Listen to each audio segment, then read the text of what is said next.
Good afternoon, everyone. Call to order this meeting of the Thompson-Nicola Regional District for Thursday, May the 15th, 2025. The TNRD acknowledges that we connect with many First Nations communities across our vast regional district, and today we are located on the Kamloops to Secwepemc territory, situated within the unceded ancestral lands of the Secwepemc Nation. The TNRD appreciates the partnership that we have with Kamloops to Secwepemc, and we respect the territory and the land upon which we gather today. Chair's announcements. Welcome alternate Director Beppel for Director Middleton. We put her at the head table so we can all keep a beady eye on her. Library update. The Thompson-Nicola Regional Library is delighted to announce that the Aberdeen Tiny Library in Kamloops is now open 6 days per week, with its hours of operation expanded from 16 to 32 hours per week, now includes Sundays, so all TNRL branches are now open on Sundays.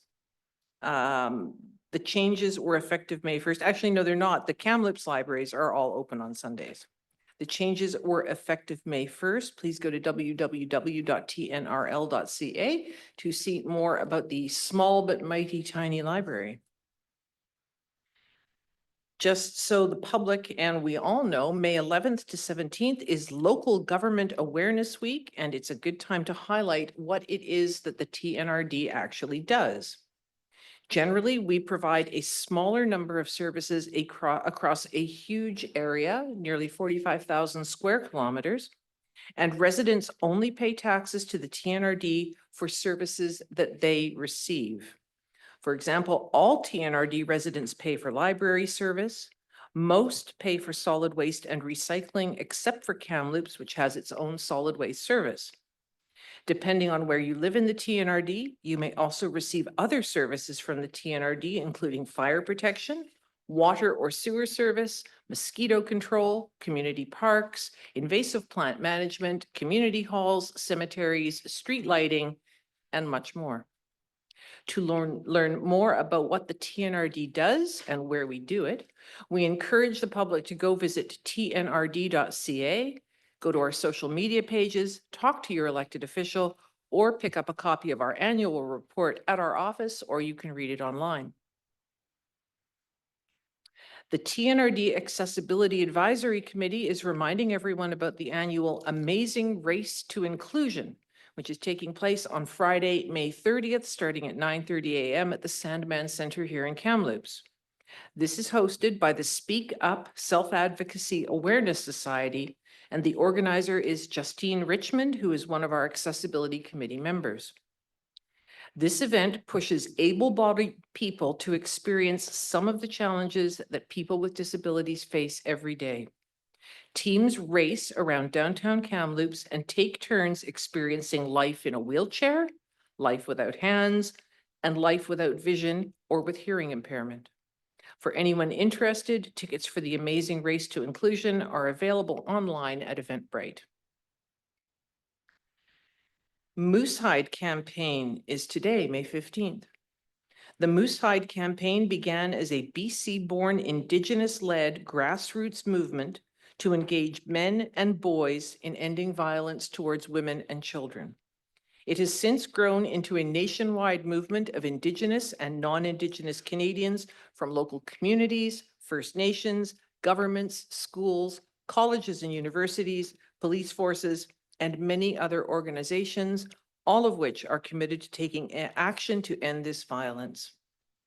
Worn as a commitment to honor, respect, and protect the women and children in your life, we have provided these pins and information cards as a gift of medicine. To learn more about the campaign, we encourage you to visit moosehidecampaign.ca. Seasonal watering restrictions are now in effect for all TNRD community water systems, which are set by the TNRD's Water Conservation Plan and apply to the use of treated drinking water. Between May 1st and September 15th, even-numbered properties can water on even-numbered days, odd-numbered properties can water on odd-numbered days, and there is no watering between 11 a.m. and 6 p.m. daily. If any of the directors are asked questions regarding watering restrictions, please encourage them to visit our watering restrictions webpage tnrd.ca/watering. Upcoming meetings and events. In June, we have a very exciting 2-day out-of-town session in and around Clinton and beautiful Area E. That's on June 11th and 12th. On June 25th, there is an Accessibility Advisory Committee meeting at 10 a.m., Utility Systems at 1:30 p.m. On June 26th, we have Boundary Review Committee at 10, Parks and Trails at noon, regular board meeting at 1:30. And on Friday, the 27th of June, we have a Committee of the Whole at 9 a.m. and a Regional Hospital District meeting at 12:30.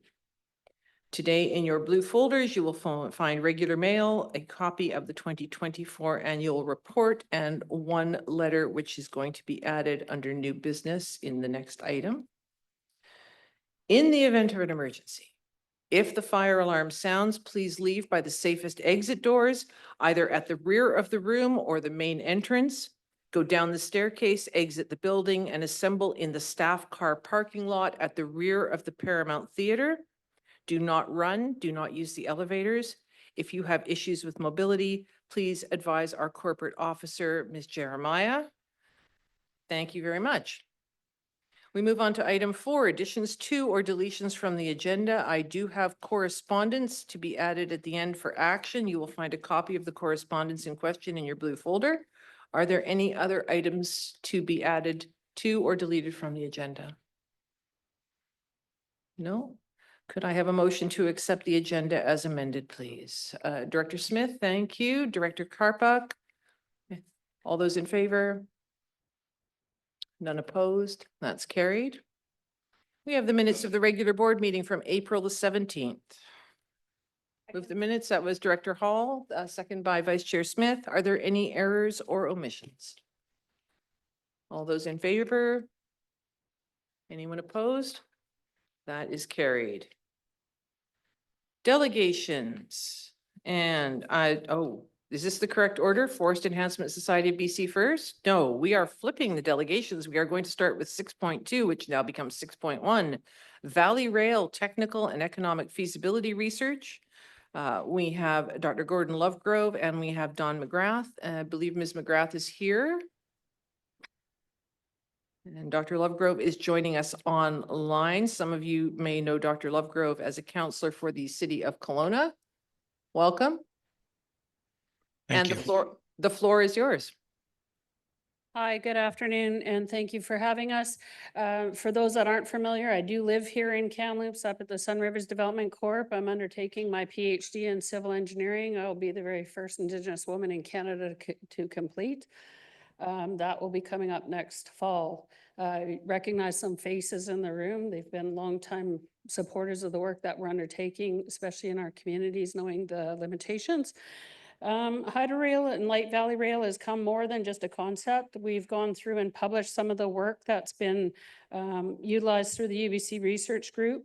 And today I have Dr. Gordon Lovegrove and Dr. Holger with us. Why are those two here? Dr. Gordon Lovegrove is my supervisor for the PhD work that I'm undertaking. My research topic is engineering in Indigenous communities and why it's different. Taking a look at the jurisdictional issues, the insurance issues, the employment, the challenges, what does capacity actually mean in community, and trying to help coordinate and create a framework that would create a lot more seamless entry into these type of projects. Also looking at the research group and the work that they're doing, taking a look at the use of the solar projects down in the Penticton region for recharging stations on the Hydro Valley Rail. We've done quite a bit of the research in the Toda Okanagan region, but we're starting to introduce the concept here to Kamloops. The overall goal is from the Osoyoos Indian Band all the way through to the Kamloops Airport. And I think that's a necessary corridor to open up the tourism, take a look at the economy, and utilizing our Indigenous-led project model would definitely assist in streamlining a lot of the delays that typical construction sees and help reduce a lot of the economic deficiencies. So I'm going to turn it over to Dr. Gord Lovegrove. And for those that are interested, I have left my contact information with the administrator that has set up the project if you want to understand more about the open houses that we'll be running or any of the research in a further engagement. Thank you. Dr. Gord. Thank you. Thank you very much, Don, and Madam Chair and Board. Thank you for having us today. And I realize it was on short notice and we have a short amount of time. So I will be brief and introduce Dr. Holger Busch, who's joining us from Germany. He's the world expert and he's responsible for actually advising the German government on energy and transport and getting the world's first commercial passenger hydrail train service in the world. And it's been running since 2018. I'm going to just say that our feasibility studies and our research, which is now peer-reviewed and published in Sustainability Journal, have confirmed it's technically and economically feasible. We used the Okanagan Valley as a case study, but this light rail technology is affordable across and connecting low-density communities on any numbered highway in not just BC, but Canada. This thing can run up 10% grades and around curves and corners. It is an all-season northern climb. It runs in Germany for the last 40 years. What we're doing is combining German technology with made in Canada hydrogen fuel cell technology so that we don't need overhead or third rails, and that's the secret sauce to make it affordable for Canada. So this is really exciting research that's been published. And with that, I will hand it over to Dr. Holger Busch, and I'm not sure who's controlling the slides, but if you go to his first slide of his presentation, that would be appreciated. Thank you so much. You can. Sure. Over to you, Holger. There you go. So this is the peer-reviewed academic journal that was attached as one of the data points and the peer-reviewed article that they were referencing. There should be a PowerPoint with that as well. Sorry, Gord, they're just loading the PowerPoint. Yeah, it may be a PDF as well. I think I'm not sure actually. I think one of the questions that a lot of people have is how viable and feasible is this? So just to give you an idea about the level of research that we're looking at, the conversation of the people at the table, we have one of the lead infrastructure engineer legal team that's doing the fast hydro rail over in Toronto that has eyes on this project already.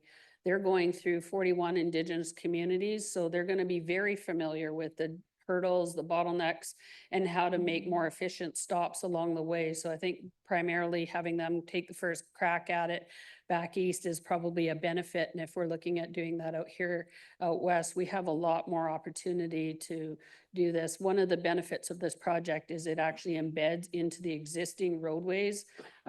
So there's no use of having to rebuild another highly expensive, highly unpredictable, typical infrastructure project that most of us in industry that have gone through it get pretty nervous when people are saying, oh, well, it's going to start out at a budget of, you know, X dollars. And by the time you're done, you're 3.5 times, and have made a lot of challenging decisions along the way and a lot of disengagement from taxpayers and public and scrutiny over that type of a project. So those are some of the highlights to what makes it feasible.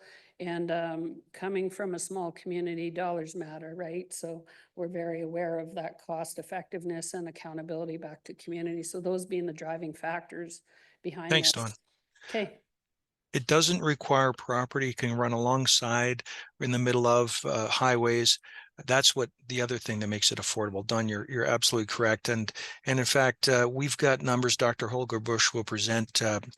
Obviously, you see before you some of the benefits. Let's not forget reconciliation infrastructure is huge. One of the calls to action is for more equitable access to health services. And this will allow access to rural remote communities. It's intercity connections. That's the key. So Holger, over to you. You can take over. Sorry. Is it possible to hear me? Just Yes. confirm. Yes, thanks a lot. Good evening, yes, I have to say, because it's almost 11 o'clock in here, but it doesn't matter.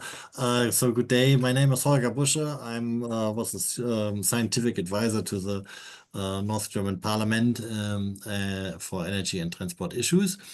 And I'm glad to be here, and I thank you for the possibility to talk to you.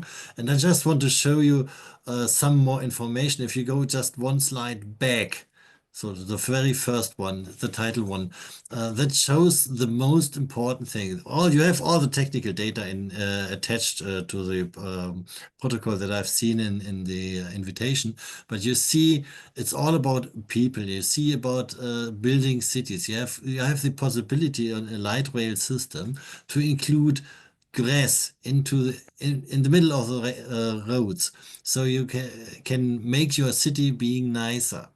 That's the most important thing. The most important thing is people can go there. Anybody is welcome on a train. So you can, even if you have if you're disabled, if you have a problem with moving and so on, you can go in there. If you are blind, you can't drive a car, you can go by train.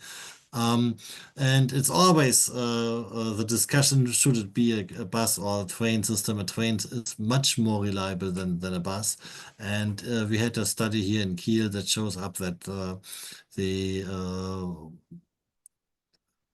study was comparing buses and trains within a city and over land, and you find out that at the long run, you will always have a better economic feasibility with the train in combination, and that's why I introduced this picture on the bottom left, in combination with your local buses. So going from town to town by train enhances the local bus systems, because you get new passengers into your own buses, local buses. That's one of the most important things on that story.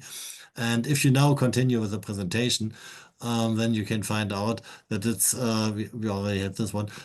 It's feasible to do so. You can read the details in the long report that you have have been handed out. So the investment costs, if you spread them over 30 years, you will find out that they are not that high.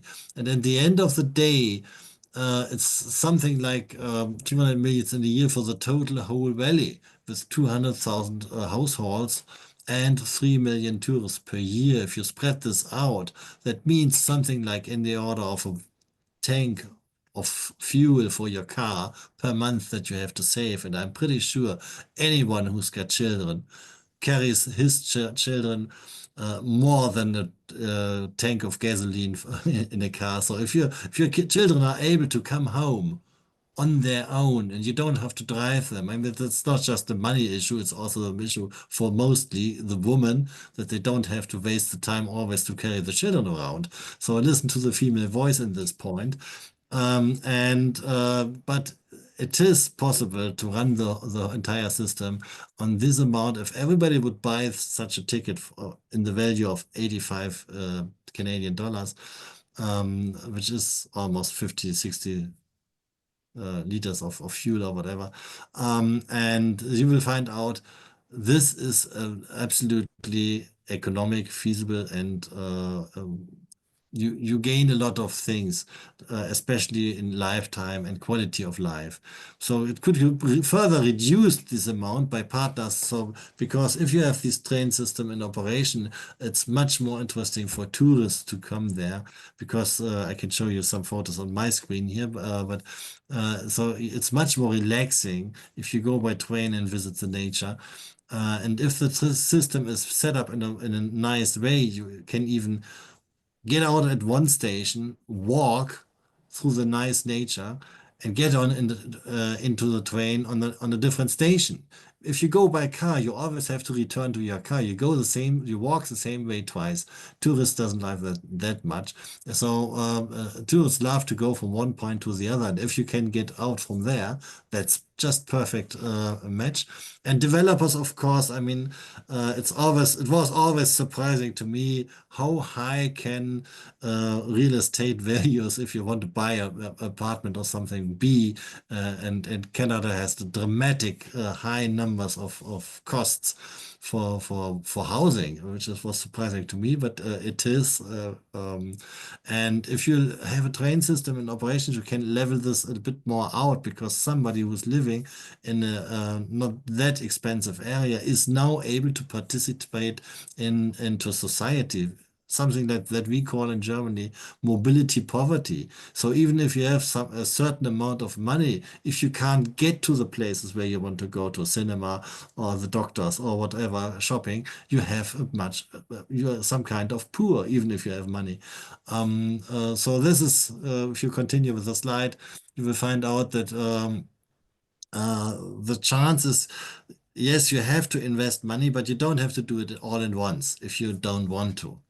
You can do if you want to, but but it means always local investment in jobs. So it's always go first uh, in your community issues and say, what do we want in our region? And you will find a lot of partners that you can find. But at least at the end of the day, someone has to put the head on and say, I'm govern this, and that's important to know how such a system could look like. And that's why we recommend some kind of a planning study that shows you on exact timetable, so you can tell the people how long does your personal way take if you have these kind of train and bus system combined, and with the bicycles go and where you can go for recreation, where you can go for work, where you can go to the hospital if you need to. So that's the idea on this one. And if I may allow to share my screen, I don't know if I can, if I'm allowed to do so. I would just show you a nice example that gives you the community input on this one. I hope you can see now. As the city of Penticton, I extra choose one of the more south, so I can't offend anyone from the north. So this train system is capable of going using the old rail line if you want to. You can go along the highway if you want to, and you can go downtown if you want to. So it's a decision that can be made by each community where should be the best solution for my town in operation. So, this is the most important thing on this kind of planning study. Go first to the communities and ask them what would be a good solution for them. And at the end of the day, I think the next one is already, next slide. Yes. So these ideas are now then if you have these study completed, you find the ways how to finance it, how to operate it, how to adjust your local services to it, and so on and so on and so on. You get a lot of options for phasing. How can you start? How will you complete? Who will be the next? This can be all done in this kind of study. And at the end of the day, it ends up with the same. What I always love to say is, yes, you can live without a train, but you simply don't want to, because it makes your life so much easier. In concluding those comments, the one thing that we would like to wrap up and say that I think a lot of the time, especially in publicly politicized formats lately, there's very polarized conversation, and this kind of escapes that. The reality is it's about providing options to taxpayers that they're comfortable with, and this gives that opportunity where we don't realistically have it at this point in time. The younger generation coming up, if they're not comfortable with the driving, et cetera, they have that option. Elderly people have that option. So there's a different demographic that all of a sudden gets fed with this streamlining into these, and then you can utilize your bus systems to help support off of that, like an arterial network. So it's not displacing jobs or any of those negative constructions that come forward. It's embedding a tool that will help benefit in a longer duration of time and create more efficient systems, so that we aren't bottlenecked like the Lower Mainland. Nobody likes driving past Hope these days. You know full well it's a 2.5 hour trip if you're lucky. So, you know, the reality is, do we want to be under those constraints in the next 20 years here in this region? Because that's the reality facing us. So for the research, I'm doing it through Thought Exchange. It's a new upcoming tool for those that aren't familiar. It's on my website. Please feel free to fill out the survey. You'll understand the demographics, the financial considerations, the models for costing that we're looking at so that you have say and you can see kind of what the population is saying as well to make sure that we're going with informed discussion. And if there are any questions for any of us on the floor, please, this is the time. Thank you. Well, thank you very much for the presentation. Does anyone have any questions? Director Goetz, start with you. Thank you very much for the presentation. Just a question, who controls the right of way on the decommissioned lines as you move through some that have been decommissioned for quite some time? I'm just wondering how that process looks when you start to move this forward. That's one of the reasons that we have the infrastructure legal that's doing the high-speed rail out of Toronto, because he's actually working through those processes right now.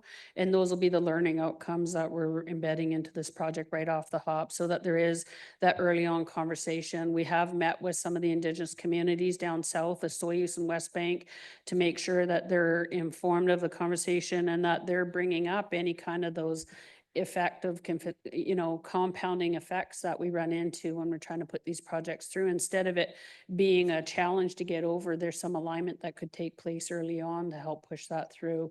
And the advocacy work, honestly, that's why we're here. The advocacy work of the leadership within the province is required to make this successful. That's the end of that story. Without that, there is no project. Director Tsao? Thank you, Chair, and thank you for the presentation. I note on one of the slides, initial $3 million grant. Is that, are you seeking that from the province or the federal government? That, my dear friend, is the beauty of collaboration. We as Indigenous people get to open up federal coffers to help support this. This is where it comes into a provincial, federal conjoint effort. And we're looking at the grants that are available under Infrastructure Canada, especially the projects around our Indigenous programs.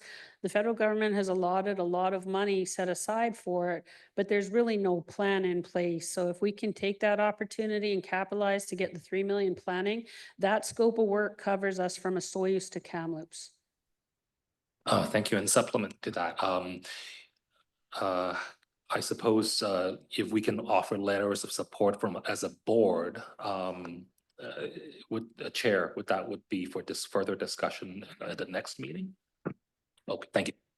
Yes, and I do have one drafted. So I'm meeting with Professor Lovegood at 2 o'clock actually to review and do the final edits. We can present them to the chair and distribute for sure. Thank you for that. Any other questions or comments at this time? I love the idea of taking a train from Osoyoos to Kamloops personally, and then beyond. So this is a very exciting project. There was a survey some months ago. I remember taking it, which gave some more information. So very exciting. And TNRD certainly, I think I can safely say that the board or the vast majority of us would be behind this particular proposal and prepared to provide what support we can.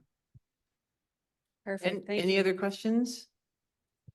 All right. Well, thank you very much, Dr. Busha, Dr. Lovegrove, Ms. McGrath. Thank you very much for presenting today. Thank you Thank very you. much. Good night. Bye-bye. Thank you. Good night. Yeah, thank you very much. And yes, thank you very much for the opportunity. And I will come back to British Columbia sooner or later anyhow. And then I hope this is going up. Thank you. All right, our next presentation is from the Forest Enhancement Society of BC regarding the Stephen Estates Wildfire Risk Reduction Project. So we have Operations Manager Chris McGorlick. Welcome, and the floor is yours, sir. Thank you very much. Yeah, good afternoon. Thank you for the opportunity to speak to the group today. As mentioned, my name is Chris McGorlick, Ops Manager for Forest Enhancement Society of BC. And I'm the operations manager primarily responsible for the TNRD area. We do have didn't realize how big this regional district was until we were trying to separate all the projects. And I think I have about 95% of the projects. So I was nominated to come here today. So is there, oh, perfect. Excellent. So this is a presentation on a wildfire risk reduction treatment that we did last year, just northwest of Merritt in the Stephens Estate area.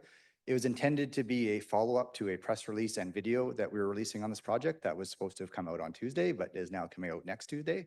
So now you get the preview of the project. So just, I'm not sure how many people were here about 18 months ago when our previous executive director did a presentation. So I'll just do a quick blurb on the Forest Enhancement Society. So we are a Crown agency that was established in 2016 and funded by the Ministry of Forests with a mandate of advancing and advocating for the environmental and resource stewardship of BC's forests. We are very focused on the utilization of low-value fiber that's normally burnt in the forests, as well as attempting to mitigate some of the wildfire risks that we're seeing through the different management strategies that we've had over the past decades. Since inception, we've awarded and allocated about $336 million of funding province-wide to complete 426 projects that align with our core values, which include preventing and mitigating the impact of wildfires, improving damage or low-value forests such as pine beetle epidemic and wildfire salvage, improving habitat for wildlife, which ties into the previous presentation here with the Habitat Conservation Trust Fund, and then supporting the use of fiber from the damaged and low-value forest into our energy and pulp sectors, and then treating forests to improve the management of greenhouse gases. A lot of this was through the thinning of overcrowded stands and fertilization to increase the carbon sequestration. Specific to the TNRD, we've awarded $25 million to 44 projects over the past 9 years. This was heavily focused on fiber and wildfire, as you can see on the stand there. So our fiber projects are often led by more local to the Kamloops area. Aero Transportation and River City Fiber were huge proponents, as well as Stewick's Resource Joint Venture down out of Merritt. And our wildfire risk reduction projects are often led by some of the local community forests, with the Logan Lake Community Forest and the Lower North Thompson Community Forest being large proponents, as well as the Lower Nicola Indian Band, who I'll be speaking about today. So a quick project overview, and I'll apologize, I wasn't able to get some really good photos, so I only have the little small ones on the side. So this project was led by Shaloose Forest Enterprises, which is the forestry arm for the LNIB Development Corporation.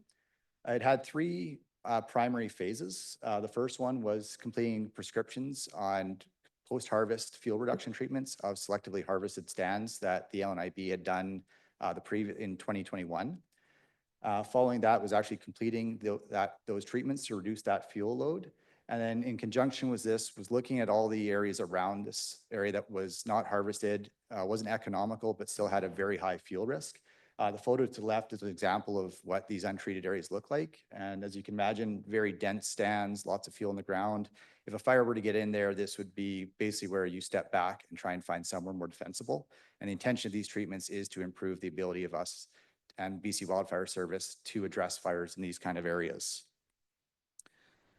So overall, the treatments the prescriptions for the post-harvest treatment was started in 2022, finished in March of 23.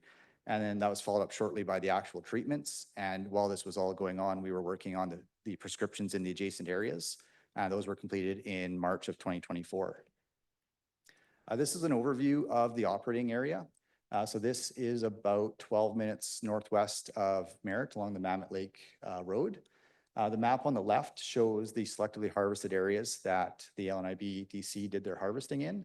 So this was a harvest where they removed approximately 50% of the mature canopy, leaving a significant amount of understory trees and then the 50% of the mature timber to provide a bit of a break, wildlife values, and some of the aesthetics for the local community.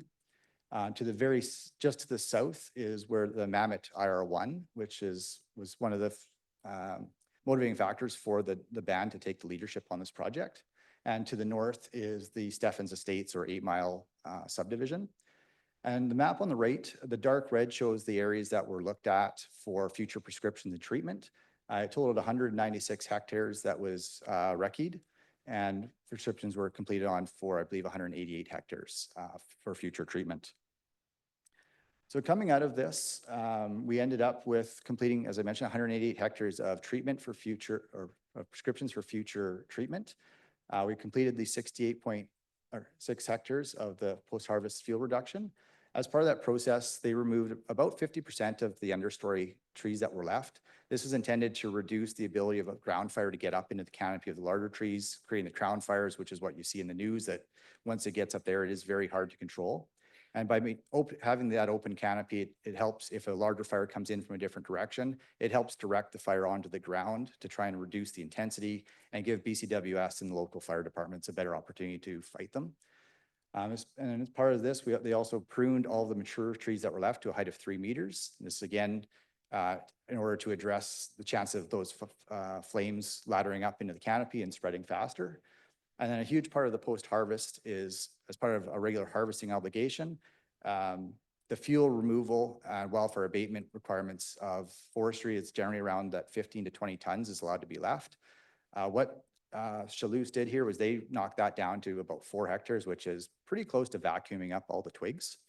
And that's intended so that if there is something on the ground, it's very low intensity and it gives more time and opportunity to knock those flames down. And as part of this, and this is the lead up to the press release that I guess comes out next week, is Chaloux did receive additional funding to continue on with those 188 hectares of treatment. So they've been funded for $850,000 over the next 2 years, which should tackle about half of the prescribed areas. And they should be beginning anytime in the next month. They're just getting set up there. And part of this, what we're working on is trying to expand the use of fiber from these wildfire risk reduction treatments. As I'm sure you all used to, the smoke that shows up in either the spring or the late fall as they're burning their piles. We are working with proponents all over the province to try and find ways to utilize this. This project has some potential in that the Nicola Clean Power facility is only about 20 minutes down the road. There are some operational constraints, costs, all the usual fun stuff that goes with trying to utilize this, but it is something we're working with a lot of proponents, trying to develop that capacity to use that fiber. This is currently planned to be a hand treatment, but the LNIB is looking at opportunities for investment in capital investment in equipment that would allow them to more economically move this fiber. And we'll see where that goes. And finally, I apologize, this should have been my first slide. This is a map of the project area to the lower left there. And yeah, we're basically expanding. The hope is within 3 to 4 years, we will have just over 250 hectares of treated area that can act as a buffer on that subdivision, the IR, and then as a landscape level field break in the event a fire breaks out and is traveling north, south, east, or west. And then hopefully, I figured this would take me about 5 minutes. So there we go. Any questions? Thank you very much. Do we have any questions? All right, Director Haughton, then Director Tsao. Good afternoon. I understand that the Forest Enhancement Fund pertains only to Crown land. And where I'm getting with it on this one is post fires that we've had recently around Kamloops and other places where ourselves with private land and neighbors that have private land. I believe part of the Forest Enhancement Fund idea is to get this fuel that is left, call it slash piles, call it what you want, to town, to the local Kruger pulp mill. And the Forest Enhancement Fund helps subsidize the trucking for Arrow and those River City Fiber to get that product to town. But I understand it only pertains to Crown land. It would help if the Forest Enhancement Fund could broaden its wings and look to the owners of deeded land that go through the same fire situation, or maybe not even fires, that want to work with folks like Kruger and that, and help get this material that's further away from town instead of burning it and getting it to town and made power out of it. So I think the Forest Enhancement Fund could tweak it a bit and help the small guy out too. Thank you. Yes, absolutely. However, we don't get to actually make that decision. We do get a mandate from the Ministry of Forests. So our mandate is we only operate on Crown land. So that would be, if you like, an opportunity for this body to discuss that with the minister or other senior people in the government, because that is unfortunately out of our control, but it is something we hear about quite regularly.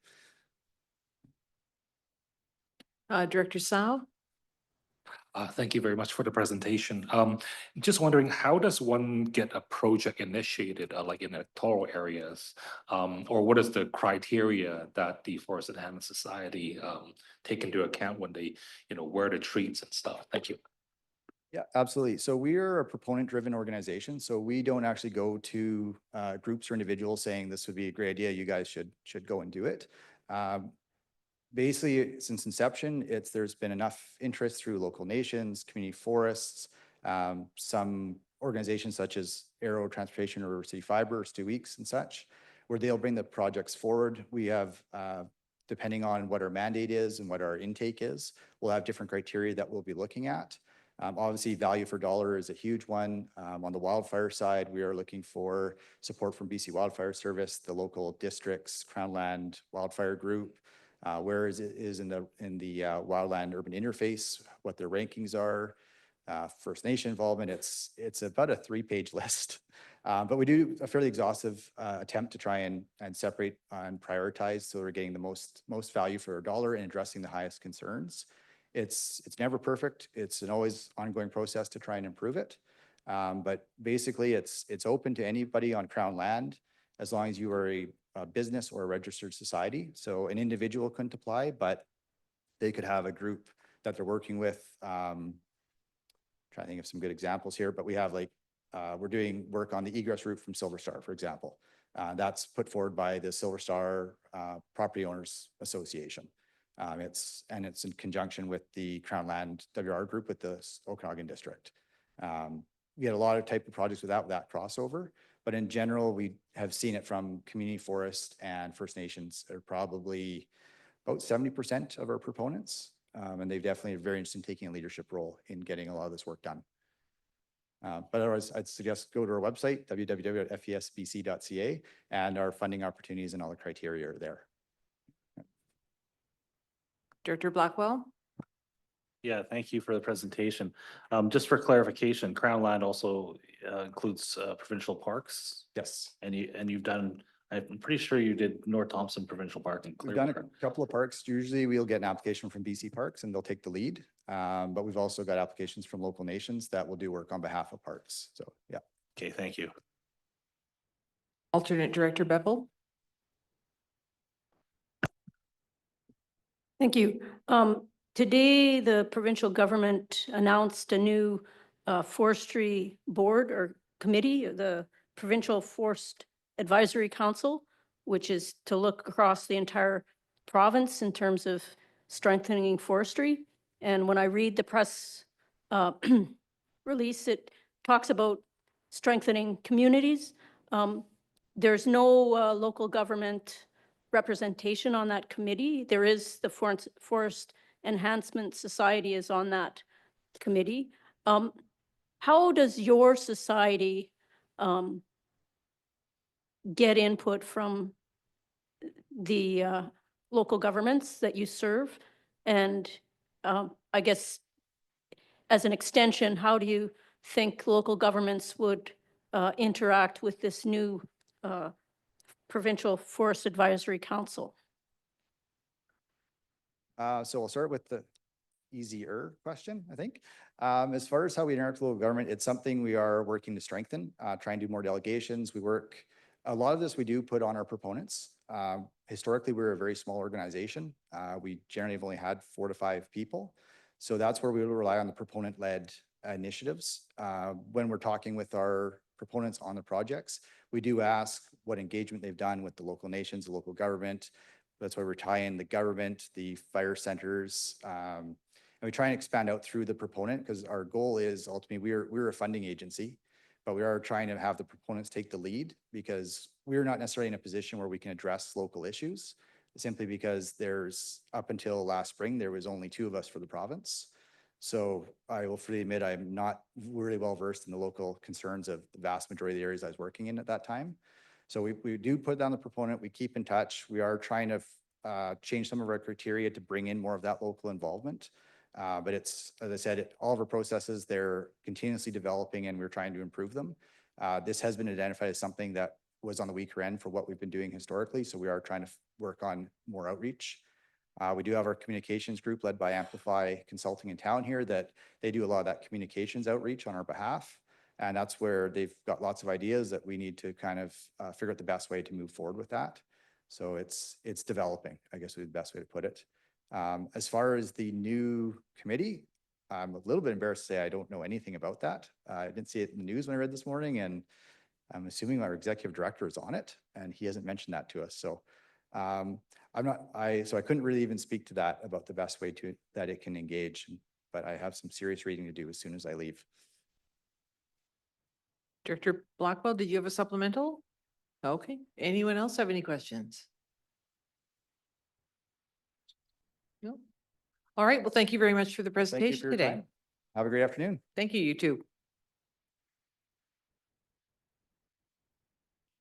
All right, next up, we have an opportunity for the owners of a property in electoral area L, Chase Falkland Road, to make representations to the board. Is there anyone here to speak to this item? No? And we have an opportunity for the owners of a property in East Barrier Lake in electoral area O to make representation to the board. Is there anyone here to speak to this item?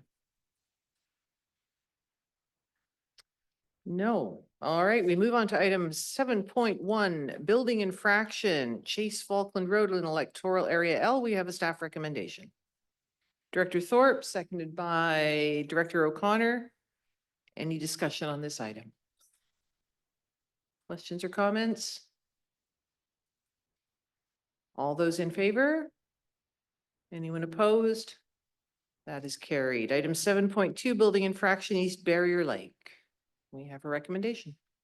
Move the recommendation. Vice Chair Smith, seconded by Director O'Toole. Thank you. Any discussion on this item? Director Tsao? Just a question for staff. When does a section 57 proceed then to a demolition order? Thank you. Through the chair, the board has never done such an order before. So we typically, according to the policy, keep it at the section 57. If the use continues to be contrary to zoning, then staff would bring something back to the board to potentially seek legal action, for example. But we haven't actually sought a full demolition order before. Any other questions or comments? On the motion, all those in favor? Anyone opposed? That is carried. Item 8.1, zoning amendment bylaw number 2879, 2025. We do have a recommendation. Director Randa, thank you. Seconded by Director Thorpe. Any discussion on this item? Any questions or comments?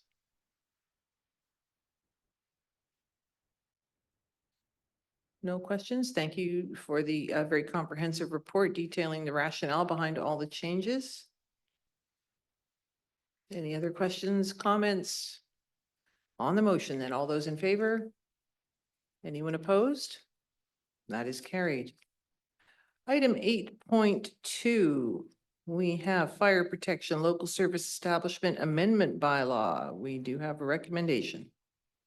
Director Haughton, seconded by Director Morris. Thank you. Any discussion on this item?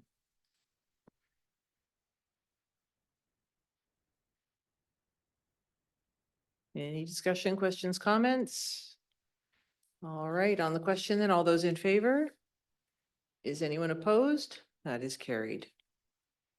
We move on to item 9.1, Agricultural Land Commission application in Cherry Creek. We do have a recommendation. Director Thorpe makes that motion, seconded by Director O'Toole. Questions, comments, discussion? No? All right, on the question then, all those in favor? Is anyone opposed? That is carried. Item 9.2, temporary use permit, 715 Green Lake South Road. We have a recommendation. Director Newstater, seconded by Director Smith. Thank you. Discussion on item 9.2. For me, Director Blackwell. Yeah, just a question to staff. Thank you for this report and thank you for the information that there would be, though there's not somebody living on site, that there is a manager next door. Just looking at the density of this neighborhood, are we aware of other similar TUPs in that area or single night accommodation that may or may not officially be approved? So through the chair, we have no approvals on the lake formally. If we look at advertising, we see that there are a number of properties that are advertised for that use, and that is the case throughout the regional district, and we know that, and the board knows that. And so through our enforcement policy, we've said that the board recognizes that these exist in the region. We don't take action unless we have a complaint, and not only a complaint that somebody's advertising it, but that there's actually a disturbance being caused by it. And in those cases, people should apply and the board would consider a TUP on a case-by-case basis. What's happened recently is with the provincial changes requiring Airbnb and Verbo and other platforms to have the owners basically confirm that they've met local government bylaws, we're now getting more inquiries because people are not able to go onto the platform and advertise without their local government approval. So we now have a few of these applications, and this is kind of the first one since the new changes. They're asking for permission to be able to continue. And just, yeah, and thank you on that, for two things. One, highlighting the new changes and how that's gonna work under law, but also highlighting, what we've done in the past. I think, putting this back on the public record is important for people to understand. Thank you. Any other questions or comments? On the motion, all those in favor? Is anyone opposed? That is carried. We move on to reports, and first off, we have CAO Hildebrand with a verbal report. Thank you, Chair Roden, and good afternoon, Board of Directors. I just have a handful of updates for you, which also included Ms. Moore and Mr. Kelly providing a quick update. So first and foremost is the June out-of-town board meeting. As the board knows, we do this once a year and get out into the community within the regional district. Our upcoming out-of-town board meeting is fast approaching. It'll be held on June 11th and 12th. Brian Doddridge, the CAO of the Village of Clinton, I'm sure in accordance and in coordination with the mayor, is helping us plan a tour of the Village of Clinton. As for a few of the highlights, Elliott Park presentation from the Village of Clinton will happen on June 11th. Also on June 11th, there'll be a demonstration of a prescribed burn and a short discussion on Fire Smart. There's a museum tour, there's a library visit, there's lunch at the Memorial Hall provided or catered by the Legion. There's RegCon Park and Clinton Creek Estates tour and meeting with some local children from the school. TNRD board meeting is going to be held at the Memorial Hall that afternoon on Wednesday. Big Bear Guest Ranch tour and Echo Valley dinner will be on that day as well. And then on June 12th, we have a tour of Echo Valley, a nature and tour walk of the area. We're meeting with High Bar First Nation as they're going to lead that for us. And then returning to Kamloops by 4 p.m. that day. So we've got lots planned for those 2 days in June and looking forward to seeing you. Number 2 is just a quick Fire Smart update. Our TNRD Fire Smart team is in full swing for the busy season. Staff are doing free Fire Smart home assessments almost on a daily basis and providing residents with very detailed assessments and recommendations where they're needed. We've had quite a big uptake in requests for home assessments following the launch of our new rebate program on May 1st. We've held free chipping days in Blackpool, Glen Grove Road near Barrier. And after the May long weekend, we'll be doing a number of these events in the Sconliffe Lake, East Barrier Lake, and Knuff Lake. Our Fire Smart staff have also been very busy attending community events or hosting presentations. In May alone, our team is scheduled for nearly a dozen community events all over the regional district, including Upper Clearwater, Blackpool, Vavenby, Blue River, South Green Lake, Pritchard, Knutsford, Lower Nicola, and Heffley Lake. We have a lot more to come in the coming months, but wanted to provide that update on how well it's going so far. And then my third topic was just on accessibility and the plan that we are launching. We launched a news release at the start of this week on May 12th, letting people know that our accessibility plan is ready to view and that anyone can provide feedback about how accessible our services are. The public feedback form is available on our website. And we'll have paper copies in the libraries as well, all through the regional district. This form is meant for us to receive feedback on any of our services, facilities, websites, and communication material. We know accessibility is critically important so that we are meeting the needs of all members of the public that we serve. Our staff continue to focus on how we can improve accessibility through ongoing projects and our day-to-day operations. So the next three topics I'm going to turn over to, the next two I'm going to turn over to Mr. Kelly, just with a quick advocacy update and an announcement, and then I'll turn it over to Ms. Moore for a quick update on the TNRL library app. Yeah, thank you, CAO Hildebrand, and good afternoon, everyone. I'm very excited to announce that we have hired an advocacy summer student. So Rory Jacobek joined us this week. On Monday was her first day, so this is her first board meeting. Rory joins us from St. Francis Xavier, where she completed her bachelor's degree in public policy and governance. And she'll be with us until the end of August, where then she'll be going on to Queen's University for a double major in public administration and her law degree. So we're very excited to have her. Congratulations and welcome. Yes. And speaking of advocacy, I'm very excited to have some additional support in Rory to continue to advance the needs of the region.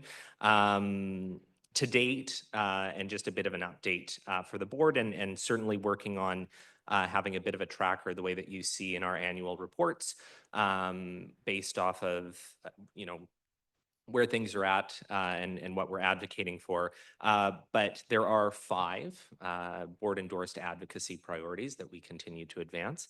But since I started, there's been an addition of 20 advocacy topics that have been suggested from time to time. And it's not to say that they're not important. I think they're all important, but just wanting to put it back to the board that we do want to make sure that we realign ourselves, that what we're advocating for is aligned with the strategic plan, and referencing back to our advocacy framework that was passed in December. So again, the 5 board endorsed advocacy topics remain small water utility system funding, agricultural land reserve requirements, emergency egress route funding, highway safety, and invasive plants.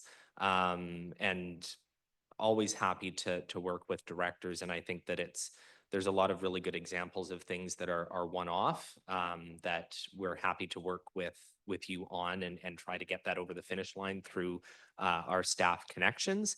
But also just wanting to be cognizant that I am only one person and Rory is only with us for 3 months. And so, we just want to make sure that we're being as successful as possible when it comes to our advocacy priorities. So with that, I will turn it over to Ms. Moore.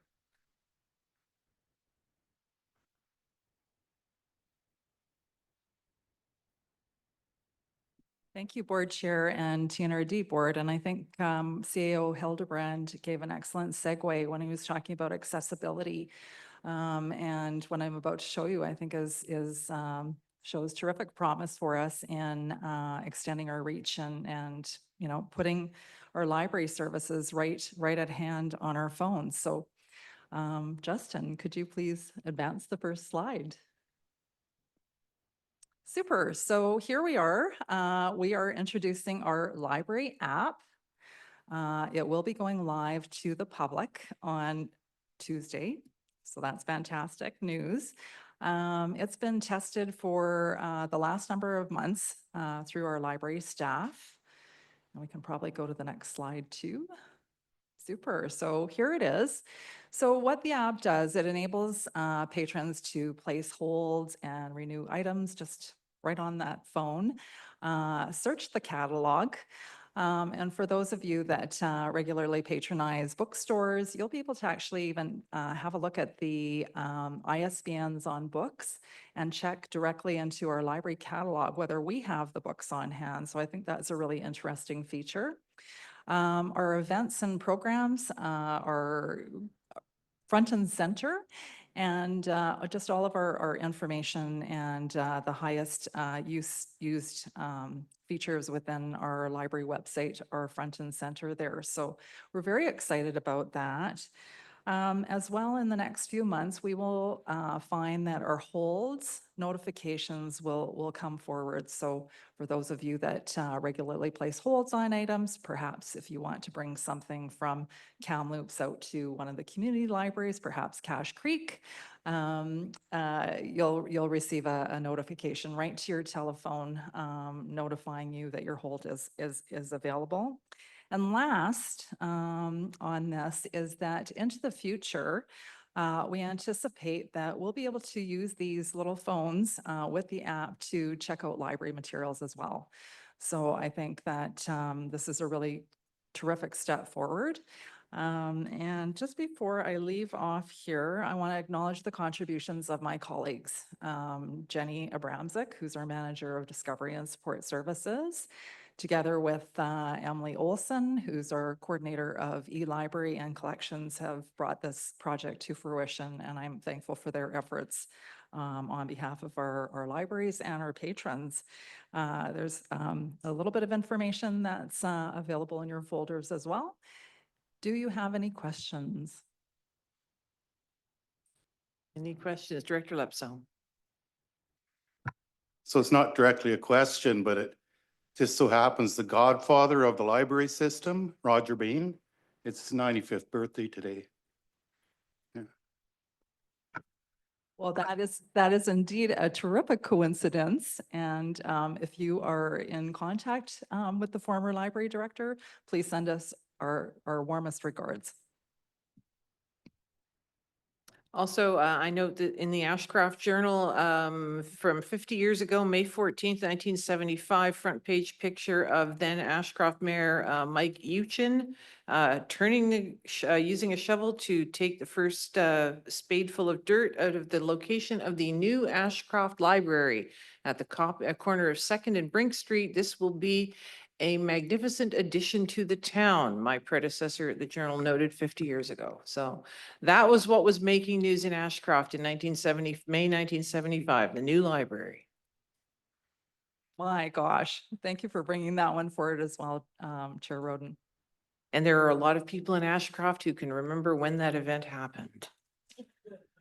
Anyone else have any questions or comments for Mr. Hildebrand, Mr. Kelly, Ms. Moore, Director Thorpe? Actually, this question is for Mr. Kelly. I'm curious to where we're at with the MOUs with the local First Nations. I know I've got one particular band in my area that was asking last year and has asked again this year, and I've referred it, but I haven't heard that there's any movement on the MOUs. Just curious where we're at. Thanks. Yeah, absolutely. And different from last year, the approach that we took was a little more prescriptive last year, where we were looking specifically to different communities that we had been in contact with, and were, setting out that those are the ones that we want to have MOUs with by the end of the year. And this year, kind of changing that we know we need to advance MOUs, but we don't want it to be so prescriptive that we're preventing ourselves from advancing relationships with other communities.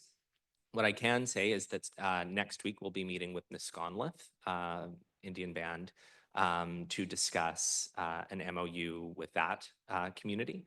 I know that the community that you're likely referring to, and often our challenge is leadership will be really excited that they want an MOU with the TNRD, and then their staff don't have the capacity to actually advance that any farther. So there's some challenges there when it comes to actually negotiating those agreements and getting them across the finish line. But that said, we're always open to those discussions with any community that wants to advance an MOU with the TNRD. Thank you. Any other questions or comments? Thank you for the updates and presentations. 10.1.2 Contract Award for Landfill Water Quality Monitoring and Engineering Services. We have a recommendation. Approve the recommendation. Director O'Reilly, seconded by Director Sarai. Any questions or comments on this item?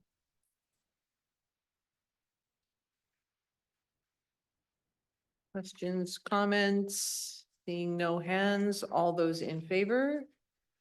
Anyone opposed? That is carried. 10.1.3 Trunk Hill Valley School Property. We do have two recommendations. Would someone like to move the first one? Director Grenier, seconded by Director Bass. Discussion on recommendation number 1, entering into a lease with School District 73. Director Grenier. Thank you, Chair. Just want to say a big thank you to School District 73 for entertaining this use of, I'll call it a dormant property, soon to be used for many community purposes. Also want to thank School District 73 staff and TNRD staff for coopering this together. This was an effort launched by the Trunk Hill Valley Community Association, individuals Barb Hetherington, Rob Gronberg, and Jim Gillingham. And what it is it ends up with a school board site for $1 a year that then allows the community association, if it is approved, with the effort of TNRD, to use a site for community purposes. We already have in that community, the community association wanting to use it for S100 and S185 training. We have obviously association meetings, and in the future we could see boys and girls clubs. We could see a number of community functions on this site. So working together with the school board, the community association, and TNRD, and at $1 a year for the lease, I think it's a great coming together. Thank you, Director Grenier. Director Blackwell. Yeah, thank you. Just on process on this one, does this agreement require approval by the Ministry of Education to go forward? Not that we're aware of. We have received approval from SD 73 and they vetted it on their side and have approved it.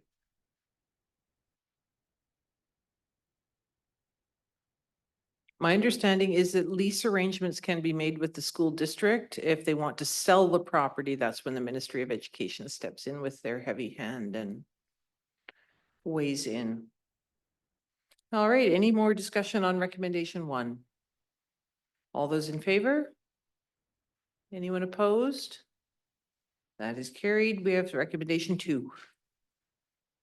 Director, was that Director Bass? And Director Thorpe is seconding that. Any discussion on recommendation number 2, entering into an agreement with the Trunk Hill Valley Community Association?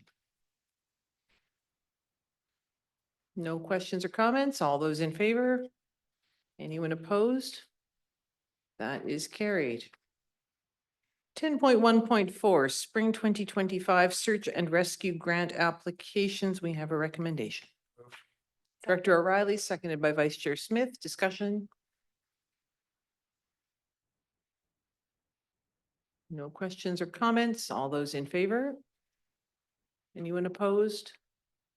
That is carried. 10.1.5 UBCM Community Excellence Award Submission CSO Program. Director Blackwell, seconded by Director Newstater. Any discussion on this? Continuing the proud legacy of submitting library-based programs for UBCM Excellence Awards. I like the trend. Any questions or comments? All those in favor? Anyone opposed? That is carried. 10.1.6 North Kamloops Library Collaboration with Kamloops Partner Assisted Learning KPAL. We have 3 separate recommendations that must be moved separately. Who would like to move number 1? Director Smith, seconded by Director Sarai. Discussion on item number 1. Director Newstater. Thank you, Chair. Just curious whether this is a space that wouldn't otherwise be rented out? Through the board chair to Director Newstater, it's sort of more like an office space versus a program room area. The configuration of the North Kamloops Library doesn't really lend itself well to utilizing that space for programming otherwise. Thank you. Does anyone else have any questions or comments? On the motion, all those in favor? Anyone opposed? Carried. Recommendation 2. Director Stankey, seconded by Director Newstater. Discussion on recommendation number 2. Questions or comments? All those in favor? Anyone opposed? Carried. And recommendation number 3 about a memorandum of understanding with KPAL. Director Hall, seconded by Director Bass. Any discussion on recommendation 3? All those in favor? Is anyone opposed? That is carried. All right, we move on to 10.1.7 Cherry Creek Community Petition. This item is for information only. There will be an opportunity to act on it later on under action correspondence. So does anyone have any questions for Mr. Vieira on this particular item? 10.1.7 Cherry Creek Community Petition. Questions? Director Thorpe? Actually, I do have a question. When I'm maybe jumping the gun here, but when I read the correspondence, I'm wondering when we do this, this item, is it possible to differentiate between who's Tobiano and who's Cherry Creek? So that, because if I read the further down, it sounds like people are concerned that one community might outweigh the other. So if we had it listed which community they belong to, that maybe that might address some of the concerns that we're going to be dealing with later. Yeah, through the chair, I think that's probably better discussion to be dealt with during the correspondence, but the short answer is no, there's no legislative way of separating those out, but we could explore that further, probably later in the agenda. That's okay with the chair, unless she wants me to answer it now. Okay. Any other questions or comments on 10.1.7? We will be revisiting this later on in the agenda. All right, we move on to 10.1.8, building permit activity for information. Does anyone have any questions or comments on that? All right, we have some reports, minutes from several of the committees. There are no recommendations arising from any of these. We do have the draft minutes. Does anyone have any questions or comments on the draft minutes of the recent Finance, Regional Solid Waste, and Governance and Boundary Review Committee meetings?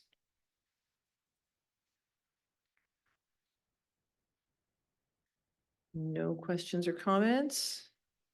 All right, we move on to correspondence action requested. And just before we get into this section, I will just remind everyone that sometimes taking no action is an action itself.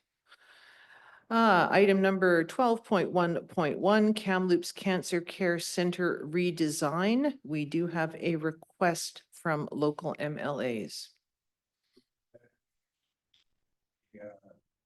Redesign of the Kamloops Cancer Care Center. Thank you, Director Ranta. Who'd like to second that? Director Thorpe, thank you. Any discussion on this item? No? All those in favor? Anyone opposed? We have Director Blackwell and Director Lepso opposed. Anyone else opposed? That is carried. Item 12.1.2, Tobiano Cherry Creek Firehall Project Petition. We do have the petitioner, Rhonda Kopp, here with us. She is able to answer any questions that members of the board might have. And so Director Grenier. Thank you, Chair. Thank you, Mrs. Kopp, for presenting this petition on behalf of folks at Cherry Creek. I think it would be helpful to the board if I could ask you a few questions about the petition, if that's all right. Thank you. I guess the first is that my understanding is that when the petition was delivered to various people for signature, the explanation by the canvasser was that the person signing wasn't signing for or against the Firehall. They were signing with regard to the process. Yes. And so that's correct. So board it's helpful to our board to understand that the 275 people that have signed aren't necessarily all for or against the Firehall. They're discussing the process of the approval of the Firehall. Good afternoon, and thank you so much for reviewing our petition. When I set up this petition, it was based on the actual process in the way that it's being presented to the different two communities. With having Tobiano has more properties and more actual homes than Cherry Creek, this seemed like an uneven balance to me. So that's the part of it that really why I set up the petition, is to create an equal and an unfair, sorry, I'm very nervous. To create a fair and unbiased referendum for Cherry Creek residents themselves to be able to vote whether yes, they would like the Firehall, or no, we don't want to go that route, and they possibly come up with something else. As you can tell, that everybody in our area is very concerned with all the wildfires and everything that has happened. So we're very concerned, and we're working towards having some type of fire protection in our area. And we would really, I think it's the TNRD, the way they have gone is that Ms. Kopp, I'm going to just stop you there because this is not, unfortunately, an opportunity for you to make a presentation or a delegation. It's simply to answer questions that directors might have. Okay. So we did have an information report from staff earlier in the agenda, which was quite, I'm sure you've read it. Yes. Which presented a lot of background information. And so I know Director Grenier has at least one more question, and if anyone else has any more questions, Director Sarai has his hand up there. Certainly, we would be happy to have you answer the questions. Okay, thank you. I'm new to all this. That's, no, we were all new to this once too, and it can be a lot of information, so no problem at all. Thank you. Thank you, So, Chair. Director Grenier. Thank you, Ms. Kopp. Or Chair, thank you, Chair, and thank you, Mrs. Kopp. Did I answer your question? Yes, you did. Mike? You Yes? did. Okay. And so I know that we've been in conversation a fair bit, and you've been in conversation with TNRD staff. On April 17th, Mr. Vieira and myself met with you and a group of folks Yes. to go through the process, the history, to try to explain that situation. And I think we covered off, I think we spent 2 hours together on that. Very much so, a long meeting. And I think Mr. Vieira explained that in 2022, the province weighed in on this issue. Yes. And they said very clearly to the TNRD, they said that you can have 2 petitions for 2 separate areas, but you can only have 1 petition for 1 area. Yes. And the explanation is that we know that Cherry Creek on its own, if it had its own petition, could not support its own fire protection Sorry, service. just to clarify, you mean referendum, not petition? Okay. Sorry, referendum, yes. Thank you. Clarify, thank you. So at the end of the day, the province weighed in on the issue of the process and the referendum. The TNRD is following the process that the province specified, which says everybody that is in the proposed service area gets a vote, and that includes people in Cherry Creek and Tobiano. And I just point out that on the day that we were explaining all of that, on April 17th, I looked at the petition and I actually did the calculation. 82% of the people had signed the petition by the time we were sitting there giving you the explanation about what the province had ruled. So I'm just wondering was there any opportunity to get back to the people who signed the petition about the provincial ruling? And I don't see in the submission to the TNRD that there's any reference to the province's decision, which is really where the TNRD has to follow the process that they set out. I fully understand, like on April 17th, when you explained that to me about the government's position of why they were required to have one fire hall supported by one entity to go and finance that particular fire hall. Because the wording that was in the original petition was based on the decision that was made in 2022, with it having the two separate referendums, one for Tobiano, one for Cherry Creek. Now, after April 17th, we felt it was, especially speaking with Mr. Vieira, that that obviously the way the petition was worded would not work. So I have spoken to several of the members in the community that signed the petition. Of course, not everybody I've been able to talk to yet. And that was the reason for the two other alternatives to come up, to give a better suggestion that might work in place of that.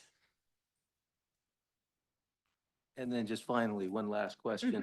I note that there is information that has been submitted to the TNRD. I think it was May 1st that you submitted the petition and the information. There was an information sheet that was delivered door to door earlier. And Yes. This doesn't seem to be in the submission. So if directors are interested at all in looking at what was presented to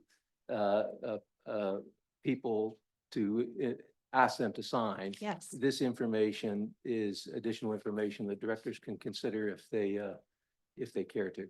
Absolutely. I fully have copies of those if they would like to have a look at that as well.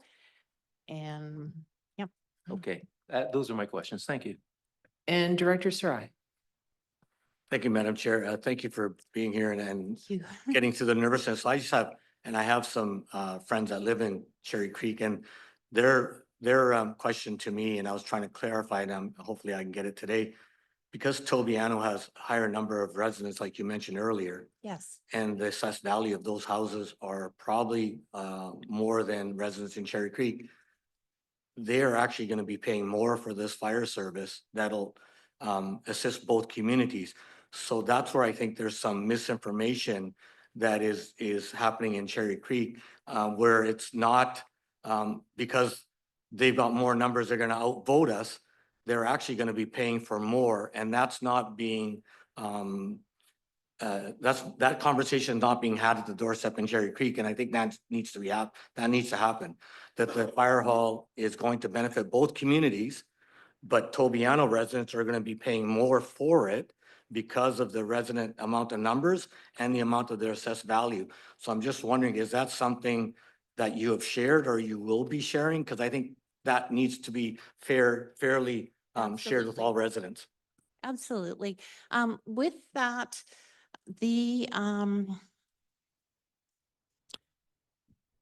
based on the numbers, okay, first off, you have Cherry Creek has 266 properties, out of which 225 are actual homes. The Tobiano has approximately, the reason I say approximately 315 actual homes is because there was a gated community that I personally could not go in and count to have the exact number. Now, if you base it on 2 people per home being voting, then you're going to have a considerable amount of difference between there. Now, if you take those numbers and apply it to the values of the home, obviously, Cherry Creek does not have the multi-million-dollar homes that Tobiano does. So of course, they would be paying a higher share.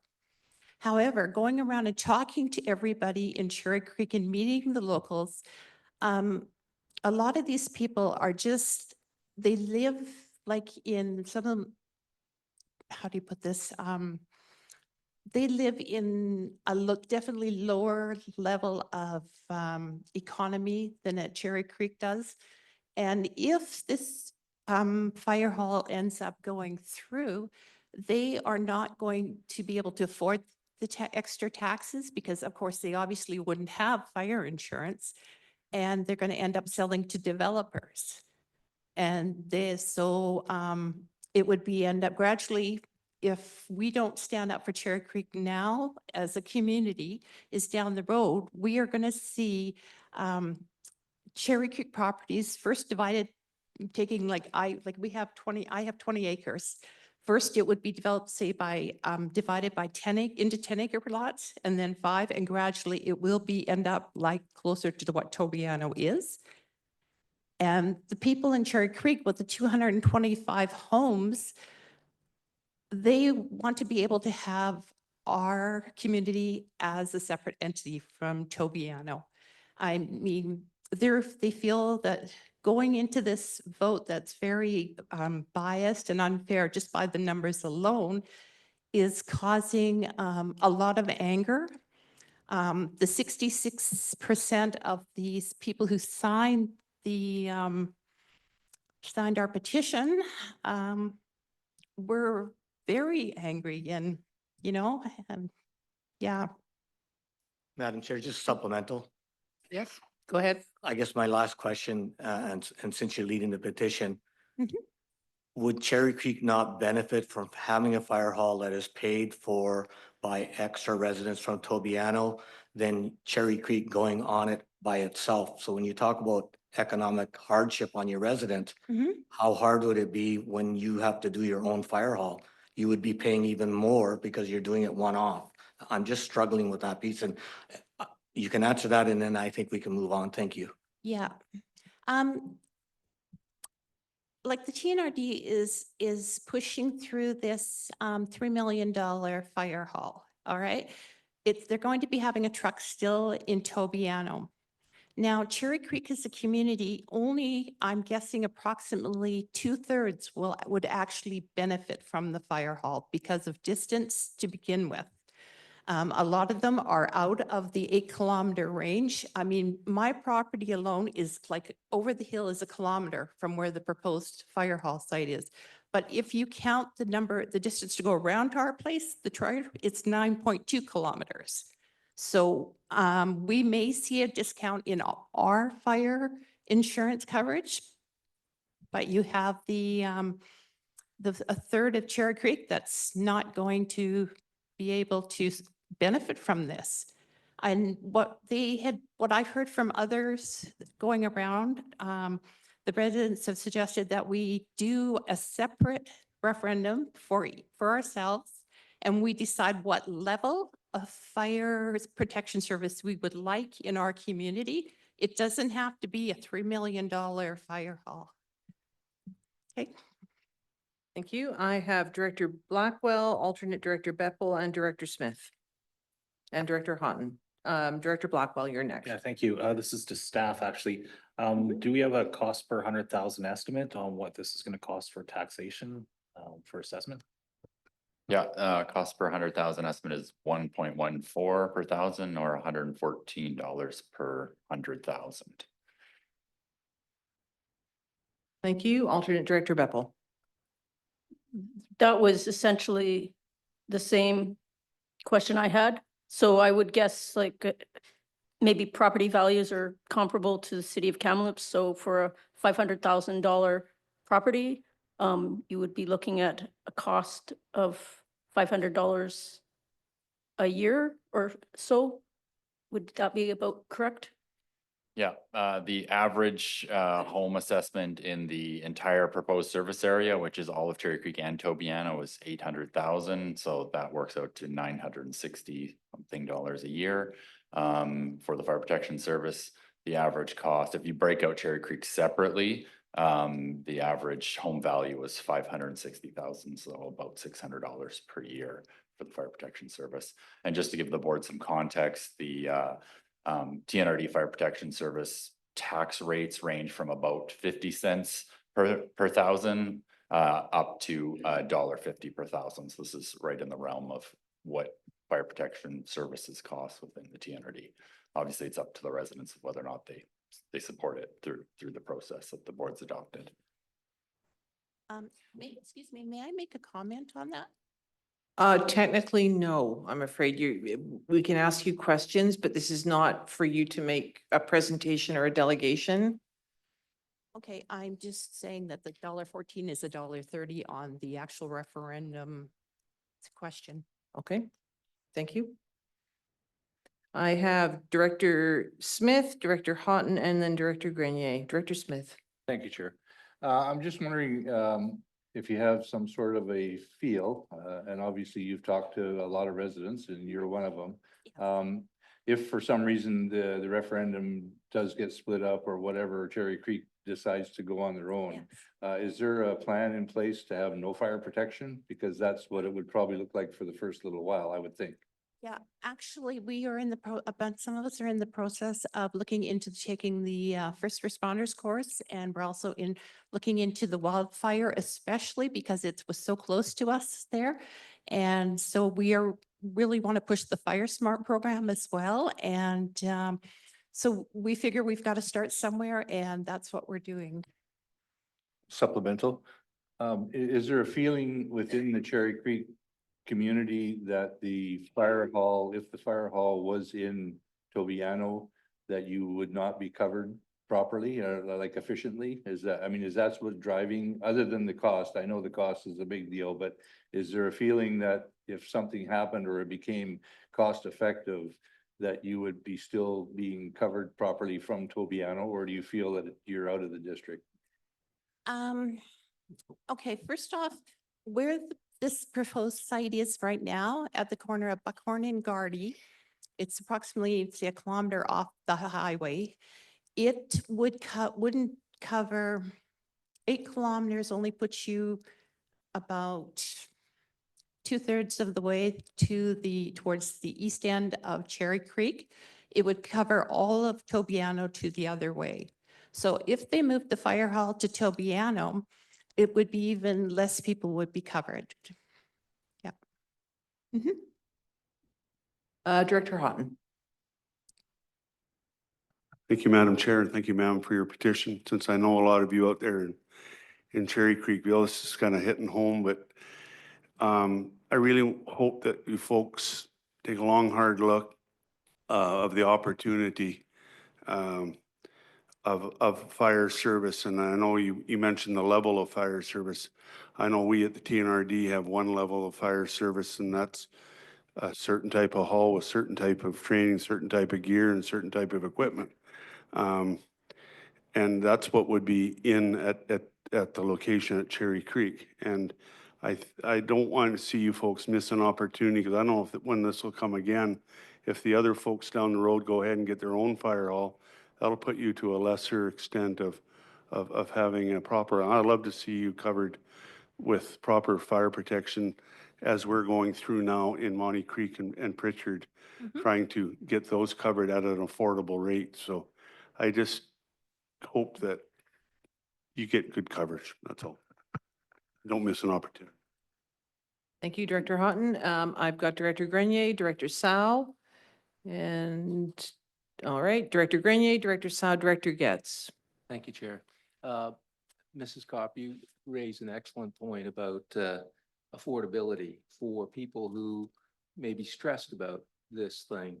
And it was for that reason that I discussed with Mr. Vieira, and ultimately we posted on our website the program. I wonder, Mr. Vieira, if you could just quickly speak to that, because as soon as that became an issue, we responded with on the TNRD website, and we'll be reinforcing that at the public meetings for anybody that has that concern. Mr. Vieira? Sure, through the chair, and I'm by no means an expert on it, but we did post information about the tax deferment program that the province has that is specifically set up to support people who may have value in their property, but may not be able to afford annual taxation. So it's a province-wide program eligible the eligibility is on the webpage that's now posted, and we're going to share that information as part of this process. And the gist of that is that people who are in that particular condition don't have to move because we're building a fire hall. They could take advantage of this system and stay where they are and not have that stress that you have talked about. So thank you for bringing that to our attention. Director Tsao? Oh, okay. Director Goetz? Thank you. I think this will be for staff, just because, from Merit, we've had some issues with fire coverage and the rest of it. If Cherry Creek decided to opt out of this, would any kind of insurance be considered invalid because they walked away from the process? And the only reason I'm asking is because with flooding in Merit, a lot of people that had declined overland water were declined all insurance come the flood time. So I'm just wondering if they walk away, any insurance that they have probably would become invalid, I'm assuming. I can't answer that directly from insurance companies, but I will provide some background explanation. So presently there is and has never been any fire protection in Cherry Creek. The reason this referendum came about was because there was interest, especially renewed interest in 2021 following the wildfires. And then this board directed us to do a feasibility study to look at the idea of expanding service outside of Tobiano to include Cherry Creek. And we're still going through that process here now. So we're at the tail end of that process. So Cherry Creek does not have fire protection now.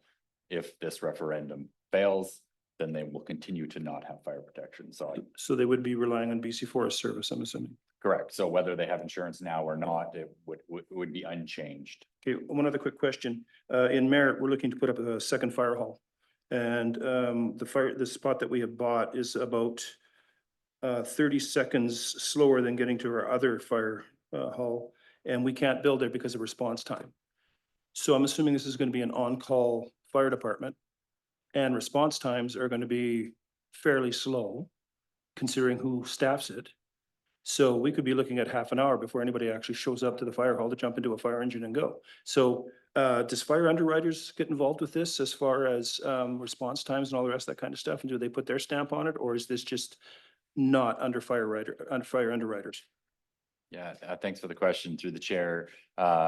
Absolutely, fire underwriters rates every fire department, every certified fire department. So all our TNRD rural fire departments, which are all on-call unstaffed fire departments, are rated as fire underwriters. Fire underwriters, without going into detail, rates them based on many things, not just response time, water availability, whether it's hydrants or not, the shuttle service, etc. Point being that depending on the rating will depend on how the insurance companies look at that level of discount. But all TNRD insurance company, all TNRD fire departments have an FUS rating, means that they would then in theory be eligible for some sort of insurance discount. Any property that has no fire protection like Cherry Creek currently, they would have a rating of 0. So there'd be no rating at all. Again, I'm hesitant or I won't speak at all on behalf of insurance companies because they all look at that rating differently. We can speak to the rating, but we can't speak to how that impacts individual insurance. Since we're talking about insurance, I'll just mention as a clarification that we don't consider insurance discount whether you're covered or not. FUS uses 8 kilometers, generally speaking, as being a protected property. Most insurance companies offer some level of discount up to 13 kilometers from a fire hall, but we do not base any of our fire protection decisions based on that FUS. It's a consideration, but our fire protection areas would be based on our feasibility study that was commissioned by this board and done of where we can reasonably respond to a fire and provide good fire protection. So earlier in this agenda, the board just adopted an amendment for our Pritchard Fire Protection Area, which was a single property owner that petitioned the board to extend our fire protection area to include their property. It is, I think, 15 kilometers away from the fire hall. They did that knowing that they're not getting a benefit. They are still covered. When they call 911, a fire truck will come. So I just want to clarify that the insurance piece is part of the consideration that the public should do when deciding on a referendum. It's not our operational, it doesn't determine our operational borders. Just real quick, the insurance thing will figure itself out. The only thing that I'm worried about is response time. Because we can't build on the property we have because we can't get response time quick enough to serve the community. So I'm just wondering, I mean, I'm not asking you to answer that. I'm just saying I'm not sure how fire underwriters would look at something like this when we're like a 30-second delay and we can't get a fire hall there. I'll just provide one comment. I suspect that means that because of that proposed location, that may mean a reduction in your rating. Doesn't mean you can't build the hall. It might mean that your rating would not be maintained, but I don't know the details. Thank you. Does anyone else have any questions or comments on this item? We currently have no motion on the floor. So if no motion is made, then we will continue with status quo and the referendum will take place on June 21st. Any further questions, comments, actions? In that case, unless someone puts their hand up very quickly, we are going to move on to item 12.1.3, Director Sarai. Oh. Thought you were taking me up there. All right, we move on to item 12.1.3, School District number 73. We have a letter from DPAC Chairwoman Bonnie McBride requesting support for provincial funding. Anyone have a motion they would like to make here?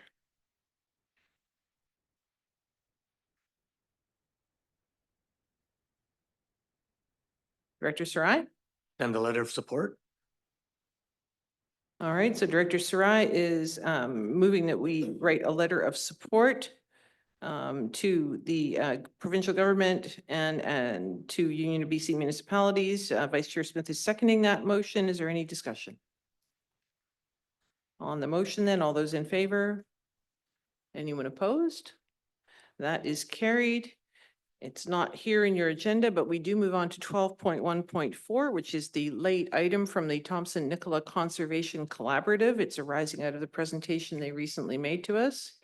They are asking us for a letter of support. The letter is in your blue folder, and I would move that the Thompson-Nicola Regional District write to Environment and Climate Change Canada, providing a letter in support of the Thompson-Nicola Conservation Collaborative and the Okanagan Collaborative Conservation Programs, Carbon for Climate Action, Protecting High Carbon Ecosystems in Thompson-Okanagan Project, and that we use the template provided. Thank you, Director Bass. I have it written down, corporate officer, so you there you go. Anyone have any questions or comments? On the motion, all in favor? Anyone opposed? That is carried. All right, we move on to item number 13, new business members. We have Director Thorpe. Okay, whoa, hang on a sec. We have Director Thorpe, we have Director Smith, we have Tsao, we have Haughton, we have O'Toole. Did I see O'Connor? And Goetz, oh my goodness, okay. Pretty much everybody. All right, who doesn't have new business? Let's do it this way. Oh, maybe. All right, so right now I have Directors Thorpe, Smith, Tsao, Haughton, O'Toole, O'Connor, and Goetz. Anyone else have new business that did not hear their name there? All right, Director Thorpe, you're the leadoff hitter here. Oh, great. Okay, I'd like to make a motion requesting that the TNRD board send a letter to the province with a copy to Interior Health requesting a cardiac catheterization lab for Royal Inland here in Kamloops. Currently, if anybody has a cardiac incident that requires an angiogram, they end up in a local hospital. Then they get transferred here to Kamloops. They sit here in Kamloops because we don't have the catheterization lab. And then they are sent by ambulance down to Kelowna. If they can do the angiogram and it just requires a stent, it's done then. If it requires something more invasive than a stent, then they are brought back by ambulance to Kamloops and they wait until they can again be sent down to Kelowna by ambulance. What is happening here is not a good use of money. It is not a good use of our ambulance service. And it really is a stress to the patients. And I think we have the capacity, and in kind of a casual talk with the chair of the hospital board, it looks like it is possible that we could request this and maybe get some traction on it. So I'd really like everybody to support me in sending this letter out, please and thank you. Thank you. So we have a motion. Do we have a seconder? Director Laird, thank you. Discussion. Director Tsao? So I brought this up before. In my mind, at the beginning of the meeting, we have additions or deletions to the agenda. And this wasn't added. We have a notice of motion opportunity. So I brought it up before. Do we have an agenda? Or do we not? Or is this the purpose of this part? Is this the purpose of the meeting to actually make motions, or is it just more of a general discussion? Ms. Jeremiah? I mean, we do have new business as part of the agenda, so that is obviously there for people to bring up new business. Ms. Jeremiah, perhaps you could clarify. Sure, thank you, Chair Roden.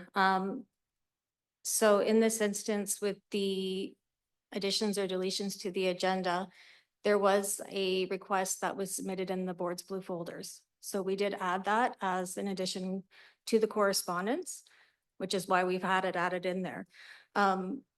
With respect to Director Thorpe's motion, it is new business. It is something that she is able to bring up under this. I believe in the past, we've also covered the question regarding notice of the motion and the time requirements for staff to do this. So bringing something up under new business that would require a significant amount of staff time should be brought up as a notice of motion versus something that would be similar to a letter of support. There's a larger difference between the two. So yeah, I believe we've established that new business is for a fairly simple request that could be something that's time sensitive and can't wait until the next meeting. It could be a fairly simple request, which is something very simple like writing a letter of support. Anything that is new that is going to require a significant amount of staff time or could potentially require a significant amount of staff time in terms of research, preparing a report, etc., that is more properly brought as a notice of motion. So Director Thorpe's request is fairly straightforward, that we write a letter requesting that Ministry of Health look into a catheter lab here at Royal Inland Hospital. That is fairly straightforward. So we do have a motion that has been moved and seconded. No, it hasn't been seconded? I thought, yes. Yeah, Director Laird seconded it. I thought you were asking me. I just have a question. No, so on the motion that's on the floor, do we have any other questions? Okay, Director, oh, sorry. Oh, next up is, I've got a huge list of questions here. Oh, no. I need more coffee, quite clearly. All right. Could we take a So break on for this you? particular motion, I have too many lists here. Director Bass and then Director O'Reilly. Oh, my question was going to go to the hospital board chair. Sure. Talk Not to to our chair. Oh, I recall writing stories about wanting a cath lab for many, many, many years.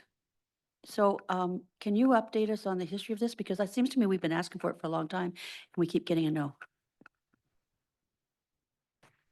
Thank you, Councillor Bass, or Director Bass, and certainly that has been going on for a very long time. The priorities have obviously shifted through the cancer care center that we are working on right now. That being said, I think through to Director Thorpe, if you're okay, are you okay bringing it up at the hospital board meeting where our other hospital directors are there that aren't a part of this board? So that those directors can be a part of this conversation and it goes forward from the hospital board? I'm a little confused now because I had this conversation with you and briefly with Chair Roden. And that's why I brought it up at this meeting, because it was quicker than waiting for the next hospital board meeting so that we could get the ball rolling. And you did mention there might be an opportunity Yes, certainly. that I didn't really want to say publicly. Yeah, again, I just, my only hesitation with it, I think it's something we should work towards, is just our other directors that are part of the hospital board that are contributing financially for large capital build outs aren't a part of this conversation that the TNRD would be putting forward. Our next meeting is in June. Can we do both? Can we send one from the board and then send one from the hospital board as well? Because if I understand correctly, you said that there might be the capital available. It would be the operational that we'd have to worry about. Correct, yeah. Certainly we can do whatever the board would choose. I just worry about the other directors not being a part of this conversation, but I take the will of the board. Yeah, and we may have opportunity to fine tune the request between now and June that is actively being worked on as we speak outside of this. And not from my side.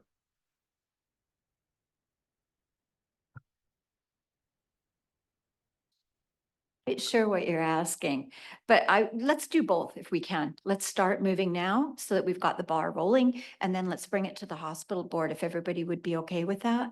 Because if we do nothing, then it waits longer again. And if this has been going on for years, it seems that we should get some action on it now. I hate to interject here, but if we do two motions, we have to have a 2-week stay between each one. No, it would be for the two separate organizations, one from the Thompson-Nicola Regional District. The other motion would be from the Thompson Regional Hospital District. So We would start this one 2 weeks from today and 2 weeks in June. Would we not? It's, no, this is, Director Thorpe is asking that we write a letter to the Ministry of Okay. Health, asking them to look you started, into. you said notice of motion when you first started. Oh, I thought you said you were being emotional. Okay.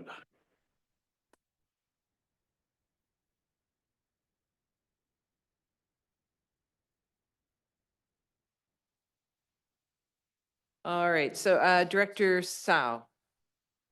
Thank you. I got a question. If we do both, what happens if the board says yes and the hospital board says no?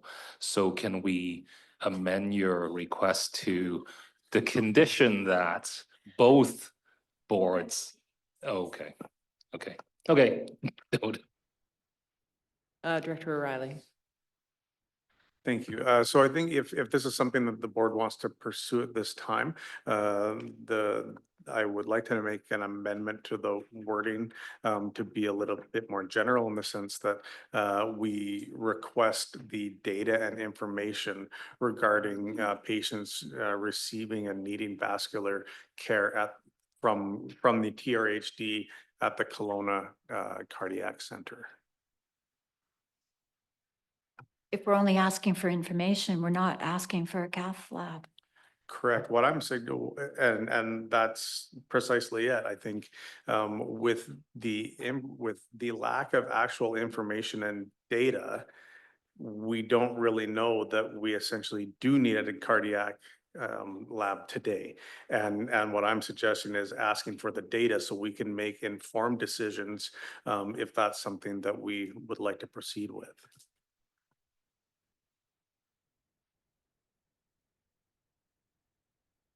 That's a whole different motion, I think.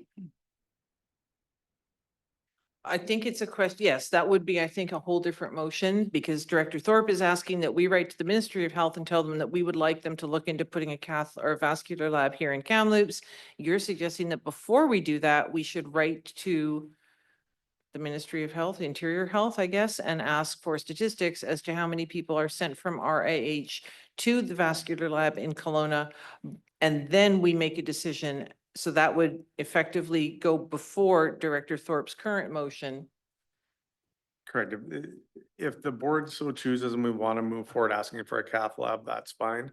I don't know if we actually need a cath lab based on lack of data. I'm not saying that we would like it, but is there that actual need? And that's all I'm suggesting, but I would certainly go with the will of the board either way. Okay, I'm suggesting that yes, there's definitely a need. It's going on for years, and Kelowna is, it's to capacity and it can't do it. We need it here. Well, we need it somewhere in the interior besides Kelowna, because a lot of patients out of here are even being sent to St. Paul's. And I just don't see it as efficient. And I see that we do have the opportunity, and I think we need to move while we've got the opportunity. And the sooner we move, the more likely we'll get something. As Director Bass said, this has been going on for years. And if we just kind of sit here and don't do anything or ask for more information, we don't get anywhere. All right, I have Director Bass, Director Grenier, did you have your hand up on this? All right, I have alternate Director Beppel and I have Director Sarai. Director Bass. Just following up on what I first started out saying, every time I called the ministry and asked about this, because there's a businessman in town who's been raising money and pushing for it for quite a while, they always said, well, you don't need one. And that's why I think I would support what Director O'Reilly's talking about, because, I mean, and trust me, I did probably 20 stories on this thing in over a 10-year period. And every time I called, every time the businessman came at me and said, I've got the money, get it for me. And I would call, they would say, well, you don't need one. Our figures show you don't need one. There's not we haven't reached that threshold that would justify spending the money for it. So I would support what Director O'Reilly's talking about, because we always talk, we want to have data so we can make good decisions. And we don't have the data. And the only data I'm aware of is what they told me, which was we didn't need one. And I know this businessman continues to call up the ministry saying about it, and he's not getting anywhere, and he's sitting on millions that could build it. So I would, with all due respect to Director Thorpe, I love what you're suggesting, but I also worry about whether we're going to look like we're asking for things all the time. You know, we wanted a cancer clinic, we're now getting one. Now maybe we don't like what we're going to get. Now we want a cath lab, and we probably should have one, but we're not sure. We want a PET scan, but we're not, you know, at what point do we become that annoying kid? And that's the other thing that concerns me here, because this is a government that's holding back on money. They're not as willing to fund things now as they were last term going forward. So those are my concerns that I want to raise. Alternate Director Beppel. Thanks. And I think this is to Director O'Reilly. If we sort of make the leap of faith that we need cardiac services in Kamloops, and I'm just thinking of my own friends and relatives that have used those services. If we look at how we got the cancer center in Kamloops, I just want to know, what is the most effective way of lobbying the government? Was it because of the hospital board? Is that why we were successful? Was there any work that was done by the TNRD, or did the work that get done get funneled through the hospital board in terms of the lobbying? Regarding the cancer center specifically, it was through hospital board, but that's not to say that all the members here aren't part of that hospital board, but we do have 3 additional ones from other regional districts that are not a part of this meeting. If this is something that we want to put forward, I'm okay with it going forward. But at the same time, I think coming forward and what we'll hear through the community is looking for data and information as well, to try and back those things up. But certainly would we want a cardiac care center in Kamloops? Sure, we would love that. But digging in more behind the scenes, obviously, we knew more of the information on cancer, specifically the linear accelerators, and that 40% was being used by residents of the RHD in Kelowna. Those types of things that help build the business case and build the case for what we need. But again, if putting a letter forward saying, yes, we would like a cath lab here, sure, we will take anything that the province would give us. Director Thorpe? So what I'm getting is that we potentially have the funds to build. So we would only be looking for operational costs for it. Is that kind of correct? From what I'm hearing from Director Bass and potentially from Director O'Reilly. Yeah, there's certainly people in the community looking to donate lots of different things. Okay. So what happens if, as the TNRD, we request this, and then as a hospital board, we then ask for the data and everything else? Because we cannot, because we're two different entities, and we could at least start the ball rolling and then start with, then do the other? Would that be reasonable? Sure, that works. Be a nice little compromise? Yeah, Okay. that's fine. The only downside to that, I would say, would be potentially mixed messaging of what we're wanting, but I think it depends on how we word the second one. We've got a couple of weeks to think about the wording of the second one, but we could start with this. I mean, just playing devil's advocate, I'd suggest that the first one should be the request for data. The second one should be the request for the cath to do it. That's just my thinking. But again, it's the will of the board. If people want to write a letter asking for this, no harm, no foul. Director Sarai, I know you've been very patient. Thank you, Madam Chair. I'm just struggling with this a little bit because we just had a hospital board meeting and we had IH staff here. And I'm just wondering if this is just it's very important. I get it. I support it. But this is something that should have been presented at the last hospital board to the staff of IH and say, here's a very concern. Why aren't we getting one? Can you give us support or data? And what can we do to advocate on your behalf? I think the TNRD board has responsibility a little bit less than the hospital board. This should be led by the board. It's a health issue. And we should support what the hospital board recommends. So it's almost like we're putting the cart before the horse on this one. And I think if we can wait 2 weeks to do a better letter for data, then I think we can wait 2 weeks to the hospital board to put this forward. Because if we waited this long, we can wait a little bit longer. If it was a pressing issue, it would have been brought up at the last hospital board and it wasn't. And just for clarification, the next board meeting will actually be on June 11th, and that is just a board meeting of the TNRD. The next hospital district meeting is on June the 27th.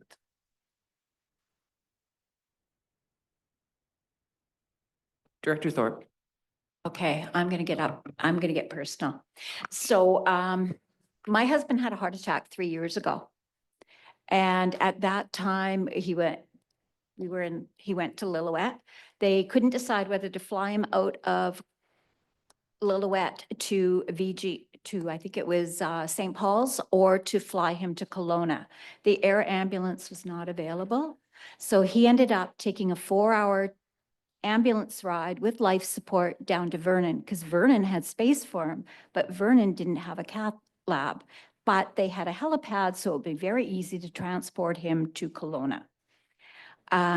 It was a serious heart attack. He was in ICU for 10 days. I, in my naivety, didn't realize that Kamloops didn't have a cath lab. Fast forward 3 years, 2 days later, my husband had a heart attack about 3 weeks ago. He ended up in Lillooet. Fortunately, on one of the very few nights that it was open, he spent the night in Lillooet while they tried to figure out what to do with him because Kelowna was too full. So then they took him by ambulance from Lillooet to Kamloops. Then he had to wait in Kamloops while they figured out how to get him down to Kelowna, or when they had time to get him Kelowna, because he didn't get to Kamloops till the Friday. So he sat in Kamloops all weekend. They sent him down on the Tuesday because he was stabilized by then. His roommate in Kamloops ended up being his roommate in Kelowna. So this is where this is coming from. I did not realize my husband is not, I think he's special, but there's nothing special about what happened to him. What happened to him is just an example of what is happening to our residents. And we need to take better care of our residents. And so that is why it didn't come to the last hospital board meeting and why it's coming to the board today. Thank you. Anyone else have any questions or comments? All right, we do have a motion on the floor. All those in favor? Oh, sorry, whoa. Time out, sorry. Corporate Officer Jeremiah. We do have an amendment as well. So curious, are we going to proceed with this amendment? The amendment didn't Okay. get moved or seconded, No. so Okay, I think it was decided it would change the initial motion too much. seeing if we were going to vote on it, so. Okay. Good. Okay. So we are voting on Director Thorpe's original motion. All those in favor? All those opposed? All right, hands up. We have hands up in the air. Director Ranta, Director O'Toole, Director O'Connor, Director Lepso, Director Morris, Director Bass, Director Sarai, alternate Director Beppel. Anyone whose hand up opposed that I missed? And it passes. All right, thank you very much. All right, and next up we have Director Smith. Phew.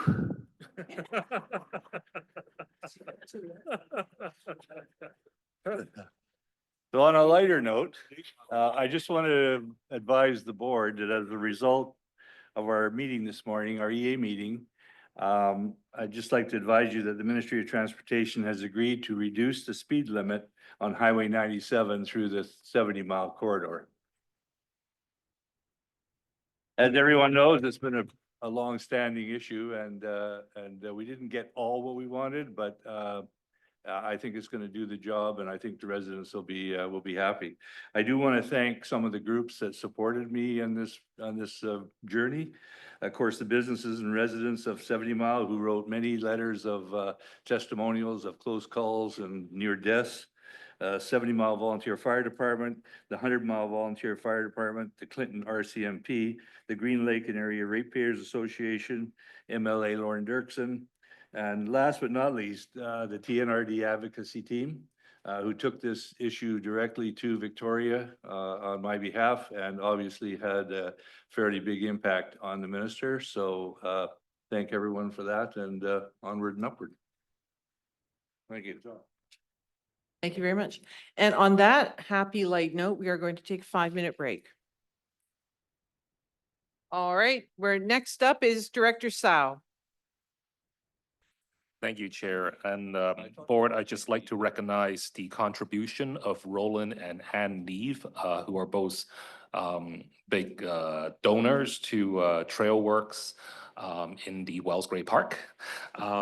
Just this year alone, they contributed, donated $20,000 to the BC Parks Foundation to do trail maintenance, as well as, no, sorry, I might be incorrect. It might have been $25,000, and as well as hiring the naturalist guided hikes, as well as they shared an update that the TRU satellite campus in Wells Gray Park is once again being well booked. So just want to share that good news with the board and recognize their work. Thank you. Thank you very much. Director Haughton. Thank you, Madam Chair. This past week, we had the honor of a local young 20-year-old compete at the Livestock Auctioneers Championship in Virden, Manitoba. He was one of two representing the province of British Columbia. And Electoral Area E and the village of Clinton should be very proud of a young citizen named Russell Allison. Russell competed last year when I went with him to Ontario, and he did very well. But he went to, with 39 others, to Virden, Manitoba, placed 5th overall, and came home with a rookie buckle. So Clinton, Electoral E, and TNRD should be very proud of young Russell Allison. I know I am. Thank you. Thank you very much. Director O'Toole. Thank you, Chair. I just wanted to, I want to make a motion and ask if the board would support a letter from this board to the school district. I know everybody's probably likely highly aware of the recent significant cuts. And it's specific to asking the school board to give reconsideration to the canceling of the strings program. And for me, and just a little bit of background, is that our situation is quite unique, and I'm imagining that there's other representatives in the room that are the same. We lack a brick and mortar school. So the only really active arts program in the community of Sun Peaks since the days of when the school district got involved has been the strings. So the canceling of it means that there is no arts programs going on in an organized way within the 150 kids that are going to school there. And so if you can imagine, that would be like canceling the mobile library, and then there would be no access to books. So just making a motion that the board consider write a letter of support to ask them to take a second look at the canceling of strings. Thank you. Director Blackwell seconds that. Any other discussion? To SD 73? All right, all those in favor? Anyone opposed? That is carried. Director O'Connor.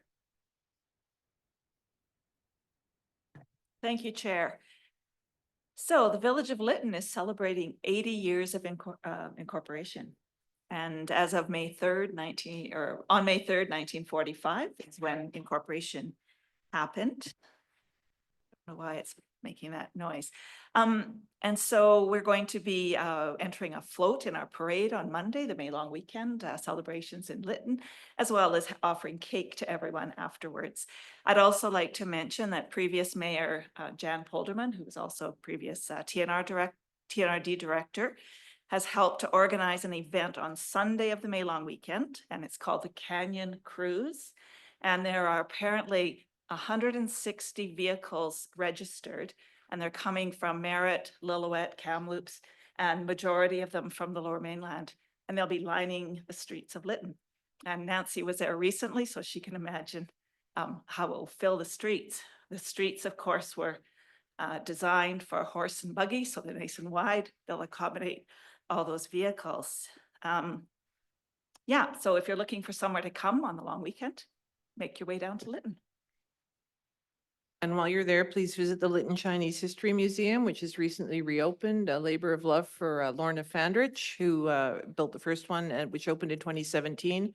Apart from a $1,000 donation, all the money was put up for it by Bernie and Lorna Fandrich. Bernie's the founder of Come Sheen Rafting. And that was opened in 2017 and of course destroyed. And it I say it reopened. The new museum opened 2 weeks ago, and looking over the photographs I took in 2017, many of the same dancers were there, the lion dancers. It was many of the same people. It was the same 3 Buddhist monks that were there in 2017. We're back there 2 weeks ago. I think it was a very emotional experience for a number of people. And Lorna has reassembled many of the hundreds of artifacts for the museum. She says that there are 12 items that she particularly is looking for examples of. So if you talk to her, if you have any connections with the collecting community, but certainly well worth looking at. A very beautiful place, very peaceful. As you go in, there is a statue to the Buddhist goddess Kuan Yin, who is the goddess of mercy and compassion. She was there at the first museum. She has returned.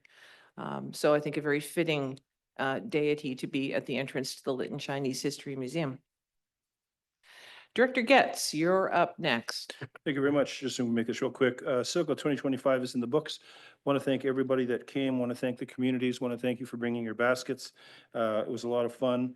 I want to thank Councillor Charney and Councillor Etchert, my 2 councillors that were on the CILGA committee to get it going really well. All the fun we had, and the CILGA staff who worked really hard. And thanks to Allison Slater for all her time that she's put in. And it was nice to give her a really nice send off. And we will miss her. And I can no longer accuse her of making cookies in trees anymore. So Yeah, it was a great time. Thank you all for coming. I had a great time. Thank you.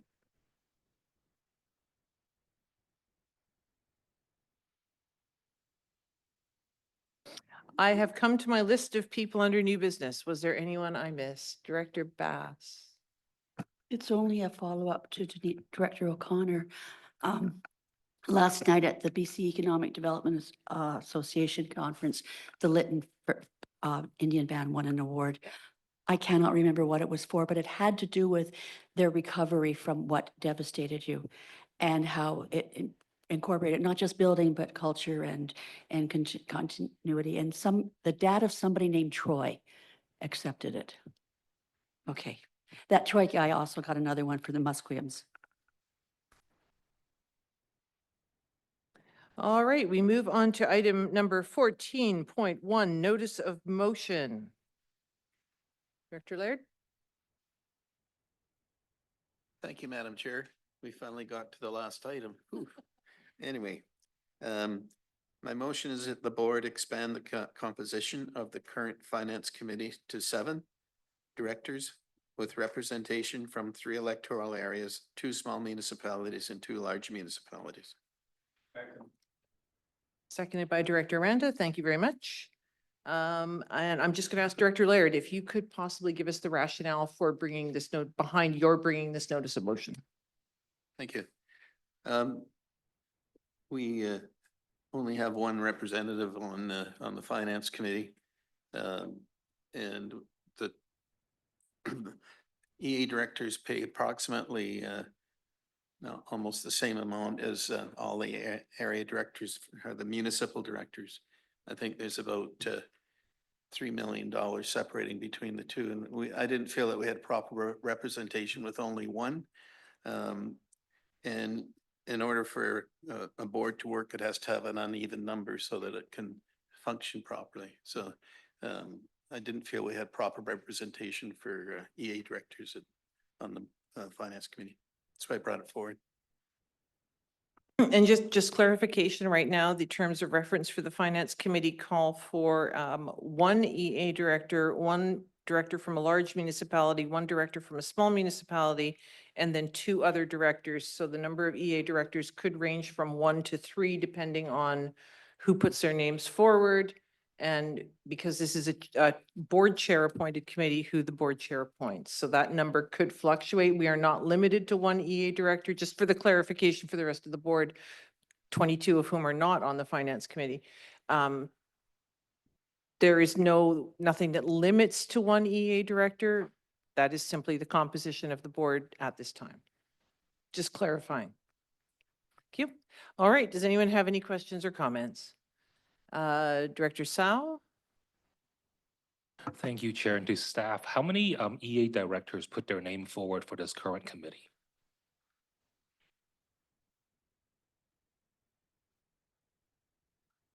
We had 3 electoral area directors provide their expression of interest towards this committee. One of them did indicate that it was a second choice.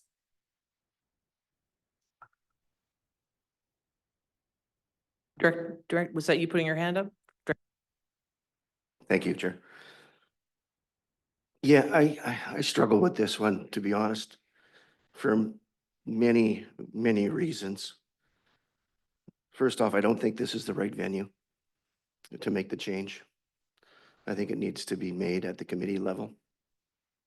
You know, when a notice of motion comes to the board, it should come through, in this case, either the governance or finance.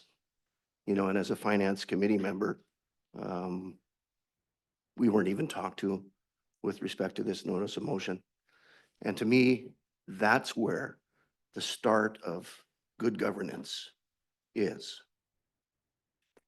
To try and ram through a notice of motion, you know, at the board's level, I think is wrong.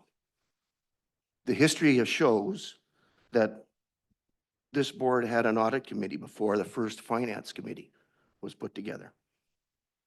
And that was 2022 was the first finance committee.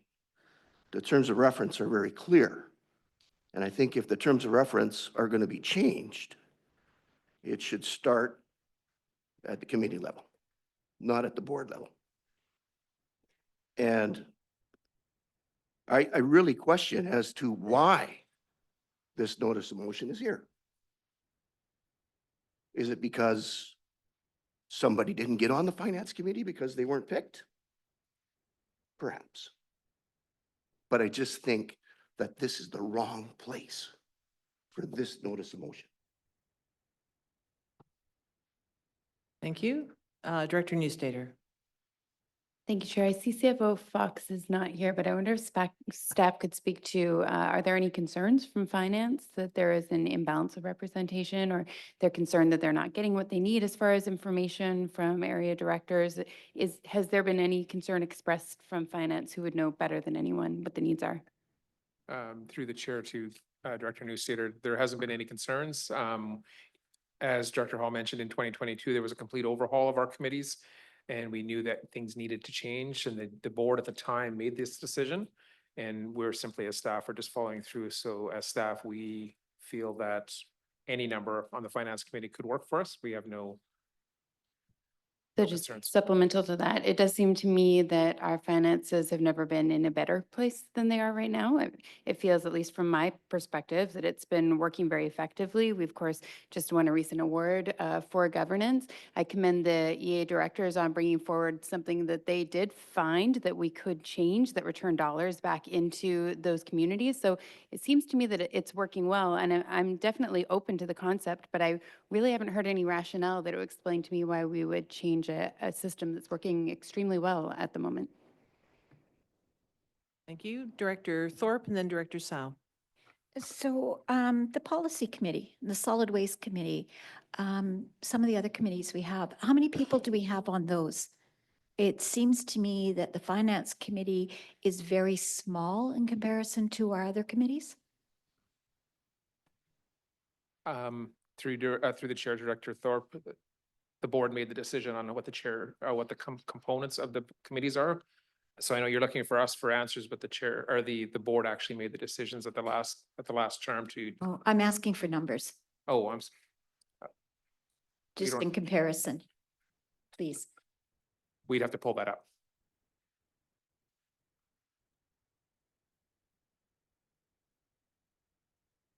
May I interject on that question before I do provide numbers or look them up? Standing committees are appointed by the board chair. The legislation in the Local Government Act under Section 218 does state that, Section 218 subsection 2, that the chair may establish standing committees for the matters the chair considers would be better dealt with by committees, and may appoint the persons to those committees. So ultimately, the decision would fall on our chair, whether or not we would need to increase that membership. Beyond that, the board procedure bylaw does state as well that membership should be appointed at a meeting in January. So this is already being done. Any deviation from our board procedure bylaw would require an amendment to that board procedure bylaw. So I think we're entering into a challenging situation by going into a notice of motion or voting on a notice of motion at this time at the board level when it is a chair appointed committee. Okay, so actually, I'm just looking for the numbers, but are you telling me that this shouldn't be at the board? It should be something that the chair should be deciding in terms of numbers? But I'm just trying to find the numbers. Like, I'm curious how many are on policy, how many on solid waste. I think most of them are at least 7, if I'm correct. I can get you the numbers, but also as well, it's based on what the legislation is saying. It's the chair determines the committee, the chair decides the membership at this point. Is it all right while Corporate Officer Jeremiah looks for the numbers? Is it all right if we go ahead to another person while we wait? Sure. So next up, I have Director Tsao.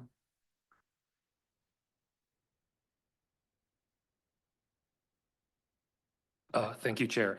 Just with respect, addressing a point made about, things are working well, then things are working well. That's a valid point, but I think at the issue here is we're talking about equity and representation. Just that because something is working well, it's like telling somebody, well, don't you worry, we got it managed fine. So you don't need to be part of it. That's sort of with respect. I think that's where this is coming from. Working well is very important, but I think also representation is important. So that's just my comments, and also the fact that the committee was turned from the audit to the finance committee. That was a decision made and discussed at the last board, like not us. So yeah. 2023, yeah. Thank you. Next up I have, pardon me?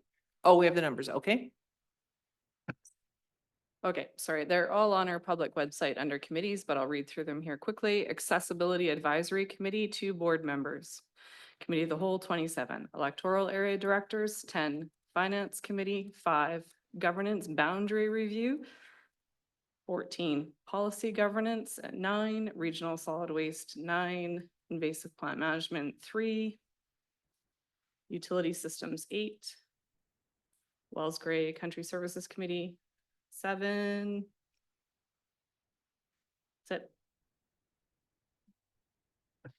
The Wells Gray, that's not 7 people from our table. Oh, thank you. I was trying to think who on earth they'd be. Okay, just one. Okay, thank you very much. Okay. Next up, I have Director Hall and then Director Bass. Just one final point, and I think Corporate Officer Jeremiah stated it eloquently. A change like this should happen in the new year. Okay, so what's the hurry? Essentially, why are we trying to ram this through when, good governance is suggesting that we wait until the beginning of the year? And if we want to address this at the beginning of the year, let's address it. But to just come forward with a notice of motion because somebody is not on that committee, to me, is wrong. Thank you, Director Bass. Just a couple of points. First of all, in terms of the numbers of committees, last term, I was on the Utilities Committee and had absolutely no idea why, because it had nothing to do with me at all. But I learned a lot, so there was that advantage. Most of you know that governance is my thing, and this should not happen here. This needs to be reviewed by a committee, and some sort of report go through to the board at that point. And I agree. I don't understand why. I look at what corporate officer said. 3 people, and one of them picked it as the second choice. So I don't see a groundswelling of EAs who want to be on the finance committee to begin with. And maybe that would change if we change the numbers. I don't know. But all I know is that this year there were only 3 of them, and one of them really didn't. It was just a second choice. But I worry when we start making governance decisions as a body here, having survived last term. I think we have to give some sober second thought to everything we do that is going to impact the way we govern ourselves. And so I can't support this coming through here. I could support it going to a committee and then through and back up. I have Director Laird, then Director Morris. I just wanted to ask a question for clarification of CAO Hildebrand. In the fall, are we planning to look at committees? Was there some sort of review planned of the TNRD's committees or their structure?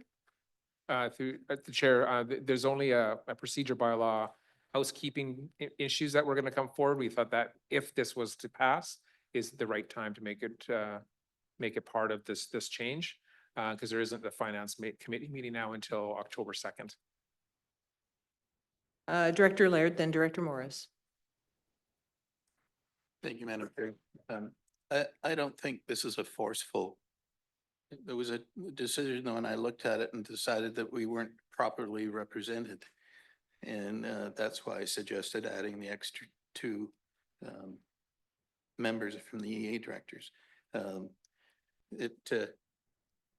if, I don't mind if we want to wait and review it in the fall when, as Director Hillebrand has suggested, at least we need to look at it and review and make sure that the 8 directors are properly represented. And at this time, I don't feel they are.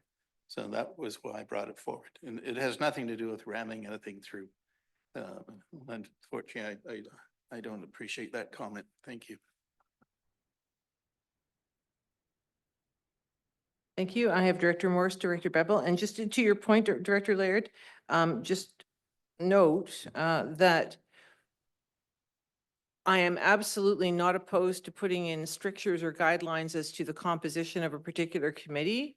The caveat, of course, is that when we put out a request for expressions of interest, we cannot make people apply.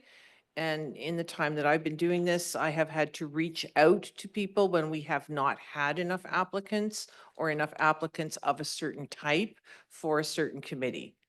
Now, some years you might get people where 27 people on the board are gung-ho on finance, and other years you might get 27 people for whom finance is not their bag. So you are going to find it waxes and wanes in terms of who's interested at a given time and what title they happen to hold. So when I look at people who have applied to be on a certain committee, there are a lot of things I'm weighing, and one of them, of course, is I need 3 of this type of person. Uh-oh, I've only got 2. Sometimes I might have 5. Or the chair, whoever the chair is going to be at a given time. So it's just them's the breaks, but just noting that that's going to wax and wane depending on the makeup of every single board of the TNRD. Madam Chair, before we go to the next speaking list, I heard Director Laird say that he's willing to wait till January. Does that mean that you would be willing to withdraw your motion? I'm just trying to clarify that to save more discussion if you're willing to do that.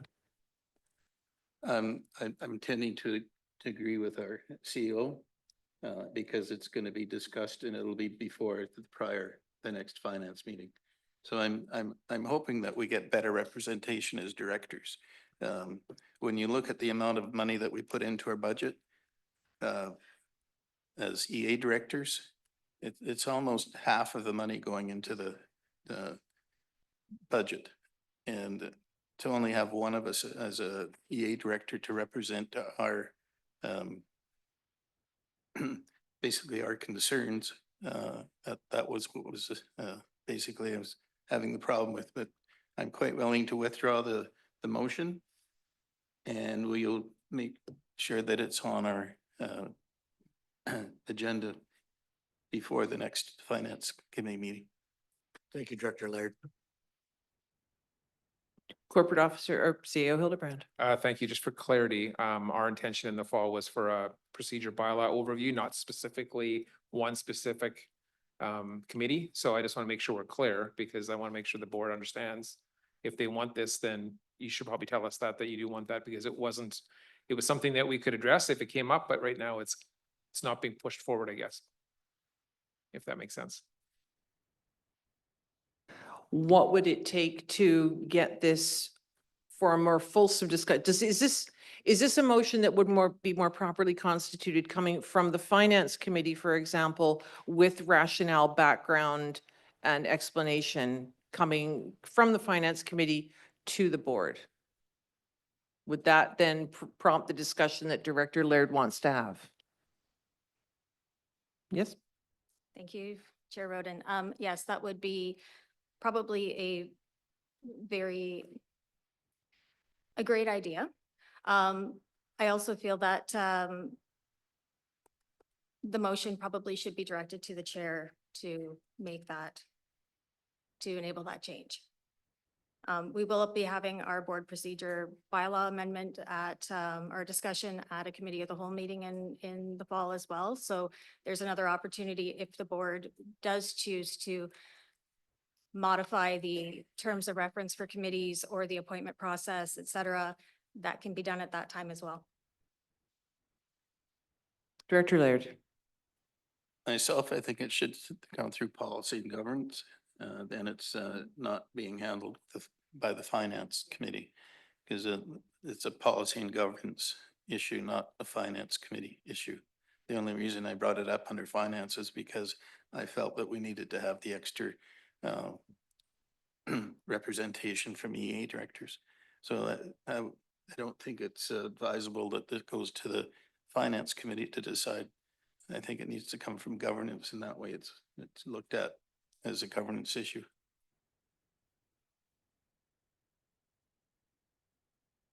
I'm getting nods from the back, sorry. All right, so what is the cleanest thing to do, Corporate Officer Jeremiah? Is it to have a vote on the motion that is on the floor that has been moved and seconded? Or is there an opportunity for Director Laird, if he wants to withdraw his notice of motion? I believe the opportunity to withdraw the motion would probably be the best avenue to proceed with.